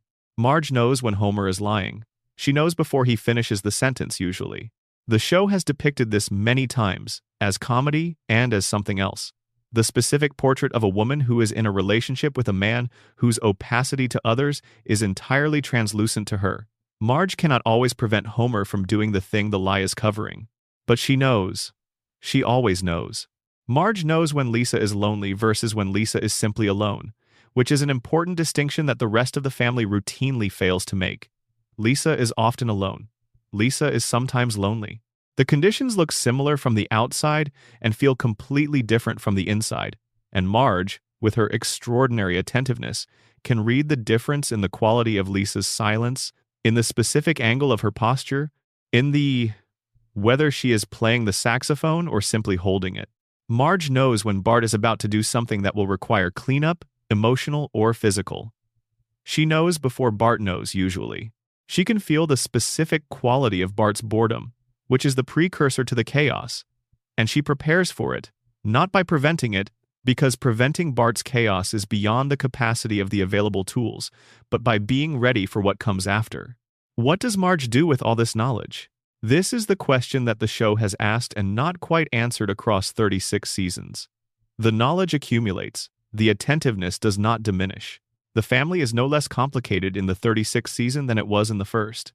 If anything, the complications have more history to them now, more accumulated weight of all the previous episodes of complication that have been managed and recovered from and set aside but not quite resolved. Marge manages. She manages the family, manages the household, manages the specific social situations that the family generates in their various interactions with the community. She manages with enormous skill and very little external recognition, which is the specific condition of domestic labor in the culture the show depicts and satirizes. Extraordinarily skilled, extraordinarily demanding, and treated by the culture as the default responsibility of the woman who performs it, rather than as a form of expertise that merits the same recognition as other forms of expertise. Marge's knowledge of the family is the knowledge that keeps the family together. Homer could not survive without it. The specific quality of Homer's survival of his many disasters and misadventures is substantially the quality of Marge's management of the aftermath. Homer falls. Marge organizes the getting up. Homer breaks things. Marge assesses what is actually broken versus what only appears broken and addresses the former, while reassuring Homer that the latter is fine. Homer makes things worse. Marge makes them better. This is the rhythm of the marriage, and it has a kind of music to it that the show has been playing for 36 years. The question of whether Marge is happy is one the show raises periodically, with genuine seriousness, in the episodes that give Marge the specific kind of attention that most episodes give to Homer. The episodes in which Marge's interiority is the primary subject are among the show's most interesting because they reveal the depth of a character who is mostly depicted through her relation to others rather than through her own experience of her own life. Marge has aspirations that are not met by her domestic situation. She has abilities that the domestic situation does not fully use. She has had episodes of genuine crisis, episodes where the life she is living has felt insufficient to the person she is, where the gap between her capabilities and the demands made on her capabilities has produced something close to despair. These episodes are treated with the show's specific seriousness. They are not dismissed, not reset immediately, not resolved without cost. And then Marge returns to the house. She returns to the family. Not because she has given up on herself, but because the family is also genuinely what she has chosen, what she keeps choosing, what she would choose again if the choice were presented fresh rather than simply continued. Marge knows. She knows what she has given up and what she has kept, and what the keeping has cost and what it has been worth. She knows Homer's limitations and the marriage's limitations, and the specific limitations of a life organized around the care of others. She knows these things clearly, with the specific clarity of her extraordinary attentiveness. And she stays. She makes the dinner. She worries the right amount and not a single degree more. She plays her small organ. She is there when Homer comes through the door. She knows. That is the most important thing the show has given her. She knows. Section 29. The Children of Springfield, Bart's Class, and What Happened to Them. Springfield Elementary School contains more than the Simpson children. It contains an entire generation of Springfield's youth, children who have been sitting in the same classrooms for 36 years, receiving the same education from the same teachers under the same principal whose true identity has been legally suppressed. These children are the background population of the show's school episodes, named and unnamed, present and absent, the specific texture of a school that is never just about the 2 or 3 children whose stories the show is currently telling. Milhouse Van Houten is the most developed of Bart's immediate social circle, and his development across the show's run is one of the quieter pleasures of watching closely. Milhouse is the character who most clearly illustrates the difference between what Springfield does to the children whose stories the show tracks and what it would do to them if they were allowed to grow up. Milhouse at 10 is perpetually suffering. Perpetually, the last picked and the first rejected, and the most earnest in a social environment that punishes earnestness. Perpetually devoted to Bart in ways that Bart is not equipped to reciprocate. Milhouse at 10 is the character who makes you wonder most anxiously about what Milhouse at 30 would be like. The show has occasionally imagined it. Milhouse in future episodes is sometimes better, and sometimes worse, and sometimes simply different. And the imagination of those futures says something about what the writers see in him. A person whose defining characteristic, his dogged emotional openness, could develop into either a genuine gift or a genuine vulnerability depending on the specific trajectory of what happens to him. Nelson Muntz is the bully. He has been the bully since the first season. His defining characteristic, the single laugh, has been one of the show's most quoted sounds, one of those Springfield signature sounds that functions as an emotional shorthand. Something has gone wrong for someone other than Nelson, and Nelson is here to mark it. The laugh is not kindness. Nelson is not kind. But the show has also given Nelson a backstory that explains, without excusing, the specific cruelty of his character. The absent father, the absent mother, The specific deprivation of care that produces a child who inflicts on others what has been inflicted on him, because that is what deprivation tends to produce. Nelson knows what it is like to not be cared for. He knows it viscerally, from the inside, from the specific experience of being a child whose parents are not present in the ways that matter. And the show has depicted this with enough care to make Nelson's cruelty comprehensible, which is not the same as forgivable, but is the kind of comprehension that makes the character more than a comic villain. Martin Prince is the nerd, and the show's treatment of Martin across the years has been notable for what it has not done. It has not made Martin's intelligence a path to vindication. In most fictional treatments of the intelligent outsider child, intelligence is the seed of future success, the quality that will eventually be recognized and rewarded. The bully will be punished. The nerd will be triumphant. The story arc is pre-written. The show does not give Martin this arc. Martin remains the nerd. His intelligence does not protect him. His knowledge does not translate into social power. He exists in the specific condition of the child who is right about everything and rewarded for nothing, which is not the triumphant nerd story, but is, in the show's specific universe, a version of what the radiation theory would predict. Intelligence in Springfield is not an advantage. Springfield is not organized to reward intelligence.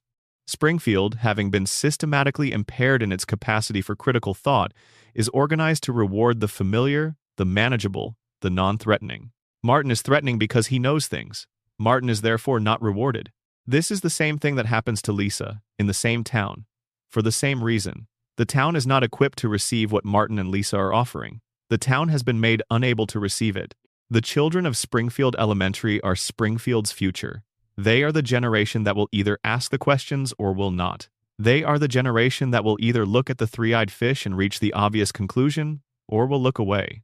They are, in the permanent present of the floating timeline, always 10, always 8, always at the specific age where the patterns of a life are being established without the person who is living the life yet knowing that patterns are being established.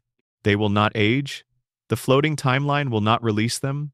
They are fixed at the age of possibility, always about to become what they are going to become, never quite arriving at the becoming. And in that space, in the permanent possibility of children who will never stop being children, is the show's most quietly devastating statement about what Springfield has made of itself and what it has made of the generation it is raising. The children of Springfield know. They see the three-eyed fish. They live downstream from the cooling towers. They drink the water. They will never be old enough to do anything about it. And Springfield will keep making children and raising them in the shadow of the plant and sending them to the school with the principal who is not the principal and teaching them, by the accumulated weight of example and environment, to look away. The lesson is being learned. It is always being learned. By the children who will always be children. In the town that will always be this town. Section 30. The loop closes Springfield at the end of every night. The episode ends, the credits roll, the music plays, and Springfield recedes, back into the television, back into the state of existing but not currently visible, that is the condition of all fictional worlds between their appearances on screen. Springfield does not stop existing when the episode ends. It is simply not currently being observed. And things that are not being observed, in Springfield at least, seem to have a kind of life that the observing would disrupt. This is the specific quality of the sleep context. Watching Springfield at the end of the day, in the hours before sleep, or during the hours of half-sleep when the line between what you are watching and what you are dreaming has become usefully unclear, is a different experience from watching Springfield in full daylight attention. The show has a different texture in those hours. The questions feel closer, the theories feel more plausible. The idea that Homer is dreaming, that the floating timeline is a symptom of something, that Maggie is watching and planning and waiting, all of these feel, in the specific quality of late-night receptiveness, less like theories and more like simply what is true. The coma theory is the theory most suited to the sleep context, which is perhaps why it is the most popular and most discussed of all the Simpsons fan theories. It maps onto the experience of watching the show at night when you are yourself in a state of reduced critical distance, when the border between your watching and your dreaming is thin. Homer's coma dream and your own approaching sleep are the same phenomenon at different scales. You are both in the process of constructing a version of reality from the materials of your own mind. Homer's version is Springfield. Yours is whatever your sleep will bring you tonight. The show has always been good at this specific quality of late-night watching. Its pace, its rhythm, the specific way its episodes are structured with the escalation and the reversal and the resolution, and the quiet final moment, the coda that brings everything back to where it started and acknowledges, in the specific tone of its best episodes, that arriving back where you started is not failure but completion. This rhythm is the rhythm of a story told to someone who is falling asleep. It is calibrated to the requirements of a mind that is releasing its hold on the day and moving toward the specific surrender of sleep. The questions that have no answers are, paradoxically, the best companions for this process. The question with an answer requires you to hold the answer, to verify it, to compare it against what you know. The question without an answer simply floats. It is there, in the room, in the comfortable dark between your watching and your sleeping, requiring nothing from you except the willingness to let it rest there unresolved. Who shot Mr. Burns? The question floats. Why is Marge's hair blue? The question floats. Where is Springfield? The question floats. What is Maggie waiting for? What is she planning? What is she carrying behind those enormous eyes? The question floats. You do not need to answer tonight. The questions have been floating for 36 years. They can float a little longer. They will be there when you wake up, in the same state of suspension, unchanged by the night, patient and warm and entirely unresolved. Springfield will be there too. The plant will be running, the hair will be blue, the quick E-Mart will be open. Grandpa will be at the retirement castle with his stories that nobody is asking for. Homer will be on the couch. The family will be together. The loop will be running, and the night will be quiet, and Springfield will be there, and the questions will float in the comfortable dark, and you will drift toward wherever sleep takes you, carrying Springfield with you, carrying the warmth of a family that does not age in a town that does not appear on any map. Good night. The couch is there. The family is home. Springfield is yours for as long as you need it. It always has been. Sleep. Section 31. The recurring characters and their unseen lives. Springfield is populated by an extraordinary number of secondary characters who exist in the margins of the show's main narratives, carrying specific names and specific visual identities and specific recurring traits, but whose interior lives, whose actual daily experience of living in Springfield, are almost entirely unknown. These are the people who make Springfield feel like a real community rather than a backdrop. The individuals whose presence across many episodes creates the impression of a town that extends beyond the edges of the frame. Dr. Nick Riviera has been treating Springfield's residents since early in the show's run. His greeting, his absolute confidence despite his evident incompetence, his presence at every medical crisis in the town's history that requires a doctor who is available on short notice and willing to perform procedures that more ethical physicians would decline, all of these have made him one of the show's most beloved recurring presences. But what is Dr. Nick's actual life? What happens when he goes home? When the day's inadvisable medical procedures are complete? When he is alone without the specific performance of aggressive medical confidence that defines his public presence? The show does not say, Dr. Nick exists in the service of the plots that require him. The plots that need medical intervention combined with black comedy and the specific horror of a medical system where the available practitioner is Dr. Nick. He is defined entirely by his function in those plots rather than by any interior life the show has chosen to develop. Patty and Selma Bouvier exist in a more developed state than Dr. Nick. The show has given them specific lives beyond their function as Marge's sisters and Homer's tormentors. They work at the DMV. They smoke. They watch MacGyver. They have had relationships, some of them depicted with genuine complexity, and the question of what their lives are like has been explored in individual episodes with enough depth to suggest that the show is interested in them as people rather than only as types. But the interesting question about Patty and Selma is the one the show does not quite ask. What do they think of Marge's life? They see her choices. They see the marriage to Homer, which from their perspective has always been a mystery, the specific mystery of why someone with Marge's qualities would choose Homer's limitations. They love their sister, they despise her husband, and they watch, from the specific position of people who are close enough to observe and far enough to judge, the life that Marge has made. What do they think, alone, when the visit is over and they are driving home in their car? What is the specific texture of their feeling about Marge's marriage? about the house on Evergreen Terrace, about the family that Marge has made with a man that Patty and Selma have never been able to find adequate. The show gives us glimpses. It gives us the specific antagonism toward Homer, which is legible as a form of protection. They are protecting Marge from what they see as her own poor judgment.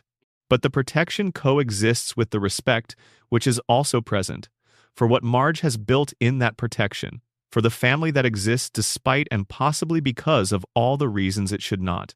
Patty and Selma are not caricatures. They are women with specific inner lives, specific relationships to their own choices, specific complicated feelings about the choices of the person they love most. The show has given them this complexity in the episodes that attend to them carefully. It has also used them as recurring types in the episodes that do not attend to them carefully. The gap between the two is part of what makes Springfield feel like a real place. Real places have people in them who are complex in some lights and simple in others, depending on how much attention you are paying.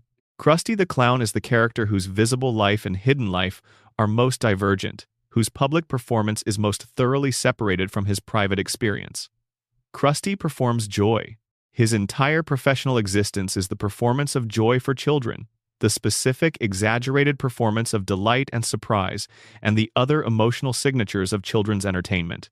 And Krusty's actual life is defined by precisely those things the performance excludes: depression, cynicism, the specific exhaustion of someone who has spent decades performing emotions. He does not feel for audiences who need him to feel them. The father-son storyline that the show developed around Krusty and his relationship with his rabbi father gave Krusty the specific interior life that makes him more than a satire of television clowning.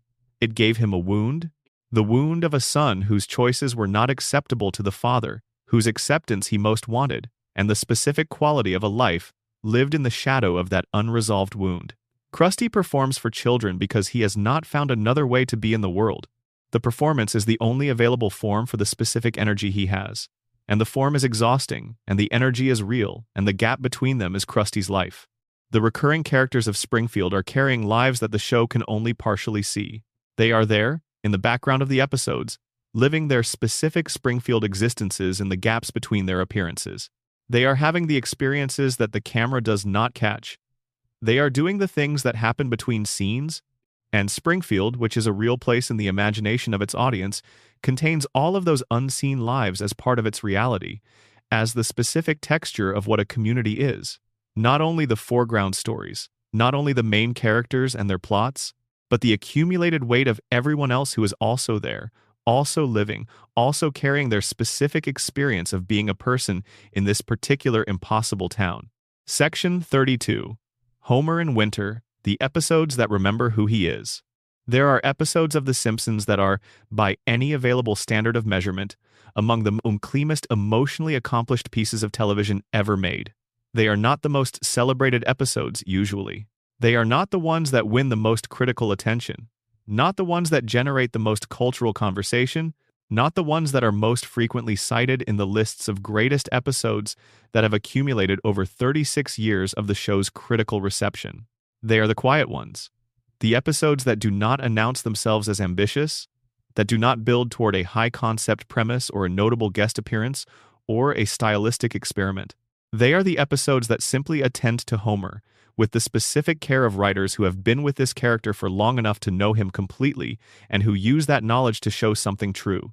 The episode where Homer makes a list of things he wants to do before he dies and realizes in the making of it that his list contains nothing that he has not already done, that the life he is living is the life that would be on his list, is one of these.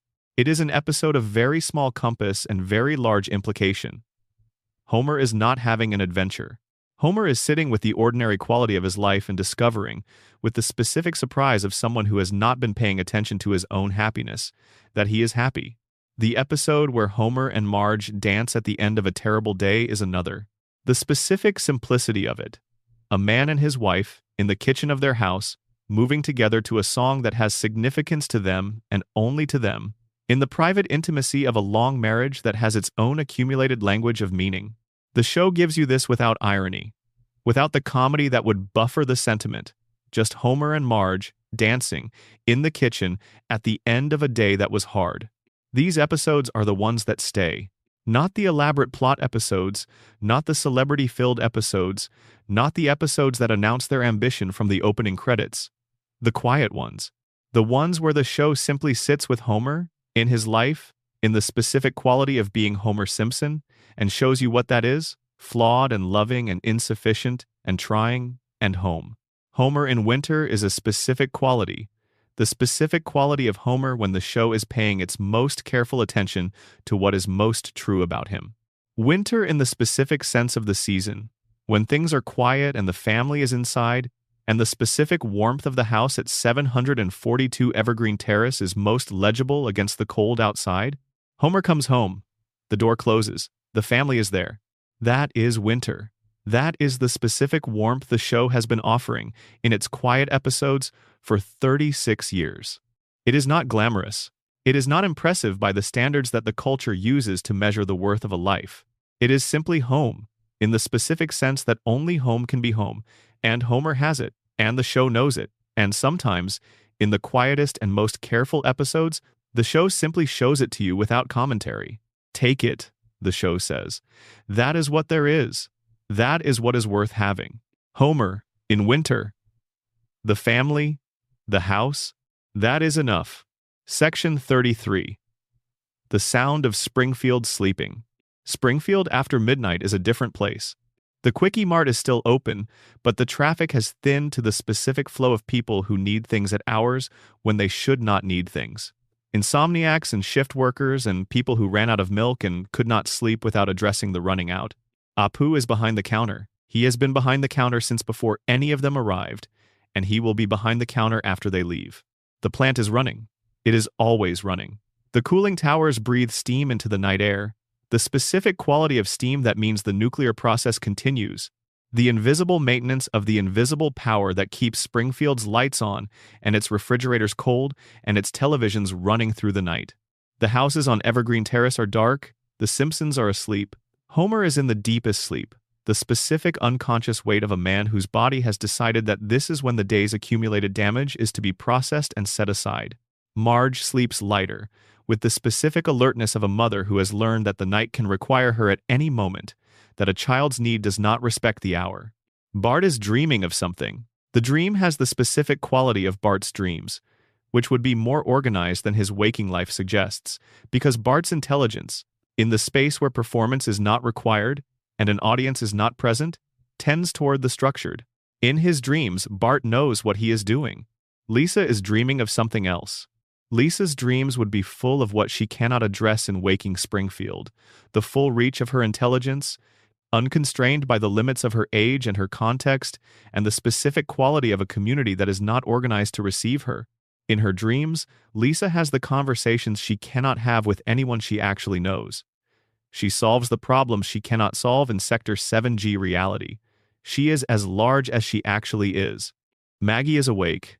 This is unconfirmed, but consistent with everything the show has suggested about Maggie's interior life. That the darkness is when she is most completely herself, when the surveillance of family and community is suspended, and she can be fully present in the enormous interior space that her silence protects. Ned is praying, or has fallen asleep in the middle of praying, which amounts to the same thing in Ned's theology, a conversation that continues even when the conscious participant is no longer available to hold his end of it. Burns is receiving his weekly treatment, or recovering from it, or is in the specific liminal state between doses that constitutes his biological normal, the weekly rhythm of death and reprieve, the maintenance schedule of the oldest man in Springfield. The town is asleep, the town is running, the questions are floating in the dark. Who shot Mr. Burns? Where is Springfield? What is Maggie waiting for? The questions float, the night holds them, and in the morning the sun will come up, because Burns's plan was not completed, because the disc was never deployed, because a baby with a gun and a father's name in the sundial stopped the plan in its tracks. The sun will come up over Springfield and the day will begin, and Homer will be late for work and Lisa will be late for school, and Bart will have done something overnight that Marge will discover mid-morning, and the loop will be running and Springfield will be Springfield. The sun will come up. That is the thing that matters most, the thing that the show keeps giving you every week. The specific reassurance of the continuing story. The sun comes up, Springfield is still there, the family is still there, The loop has held through another night. Sleep?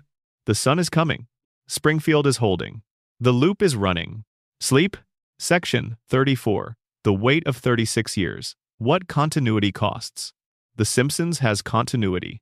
Not perfect continuity, not the kind of continuity that a show with a writer's room and a season arc and a long-term plan produces, but the specific kind of continuity that emerges from 36 years of returning to the same characters and the same place. The continuity of accumulation, of pattern, of the specific weight of a fictional world that has been inhabited long enough to have its own history, even when the history is not consistent. The writers of The Simpsons have included, across the show's run, some of the most talented comedic writers in the history of American television. They have also, across 36 years, cycled through dozens of different staff configurations, with different sensibilities and different approaches to what the show is and what it should be. The show in 1990 was made by a specific group of people with a specific vision. The show in 2005 was made by a substantially different group of people with a different vision. The show in 2024 was made by another group, with another vision.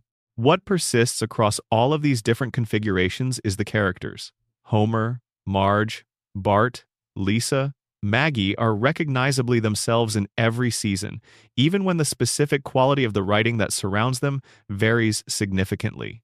This is partly because the characters have been defined thoroughly enough in the early seasons that subsequent writers can find them. It is partly because the voice actors, who have been with the show across all of its seasons, carry the characters in their performances in ways that persist regardless of what the scripts ask of them.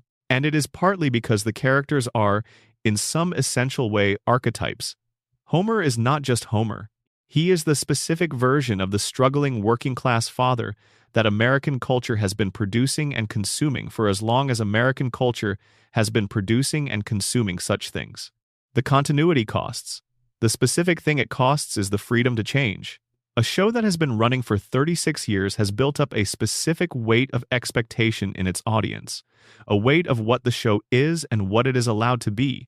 Changes to that established weight are felt as disruptions, as violations, as the specific disorientation of a beloved thing being altered in ways that feel wrong, even when the alteration is technically defensible. The Armin Tamzarian episode was a disruption of the established weight. Maud Flanders' death was a disruption. Every time the show has tried to permanently alter the texture of Springfield, the audience has responded with the specific force of people who feel that something they have a proprietary relationship to has been changed without their consent. The irony is that the floating timeline, which prevents the permanent change of the character's aging, does not prevent the accumulated weight of the show's history from producing its own kind of change. Springfield in the 36th season is different from Springfield in the first. Not because the characters have aged or because the town has changed, but because the show has accumulated 36 years of self-reference, of callbacks, of established facts and established relationships and established jokes that the audience carries into each new episode. The Springfield of the current season is experienced through the filter of every previous season. The Homer of the current season is the Homer of every previous season, even when the specific episode is not referencing any of them. This is what continuity produces. Not sameness, but accumulated difference. The show is the same show it has always been, in the ways that matter for the floating timeline. And the show is also completely different from what it was in 1989, because of the weight of everything that has been added to it since. This is true of all long-running things. It is true of marriages and friendships and institutions, and the specific relationship between a television show and the audience that has watched it for 36 years. The thing that persists is not unchanged by the persistence. The persistence is itself a change, because persistence requires time, and time changes everything it touches, even the things it does not allow to age. Springfield is the same. Springfield is completely different. Both things are true. Both things have always been true. The 36 years are in there, invisible and irrefutable, in every episode, even the ones that pretend they are not. Section 35. The last night in Springfield. You have been here a long time tonight. The questions have been asked, the theories have been examined. The radiation and the coma, and the town meeting and the fish and the hair and the saxophone and the voice of a dying man dreaming about his family, all of it has been here with you, in the comfortable dark of wherever you are watching from. The show will be here tomorrow. Springfield does not sleep. in the sense that matters. The questions will be exactly as unresolved in the morning as they are right now. Maggie will be watching. Ned will be praying. Burns will be receiving his treatment. Homer will be wherever Homer is between episodes, in the specific liminal state of a character who is not currently being narrated. But you are here now, in the specific quality of this hour, with the day's weight settling and the specific permission of lateness allowing you to let things be unresolved, to hold the questions without requiring the answers, to be in Springfield the way you are most fully in a place you love. Not analyzing it, not explaining it, just being there, in the comfortable texture of something familiar and strange and entirely itself. The Simpsons is the show you know better than you know most things. Better than you know most people. In the specific way that fictional characters can be more fully known than real people, because their interiority is available in ways that real interiority is not. You know Homer's fears and Homer's loves, and the specific quality of Homer's relationship with his children and his wife, and the job he did not choose, and the life he has been dreaming, possibly, for 30 years in a hospital bed in Springfield General. You know all of this. You have been learning it for as long as you have been watching. And what you know, held together in the warm imprecision of this hour, is something larger than any individual episode or any individual theory. It is the specific knowledge of a place that has become yours, through the accumulated weight of all the hours you have spent there. Springfield is yours. Not in the sense of ownership, not in the sense of having made it, but in the sense that it is inside you now, part of the furniture of your imagination, as available to you as your own memories, and considerably less complicated. When you think of family, some part of your mental picture of family includes Homer and Marge. When you think of childhood, some part of it is Bart on a skateboard. When you think of the person you aspired to be as a child, some part of that aspiration is Lisa with her saxophone, being brilliant in a context that cannot quite accommodate her, persisting anyway.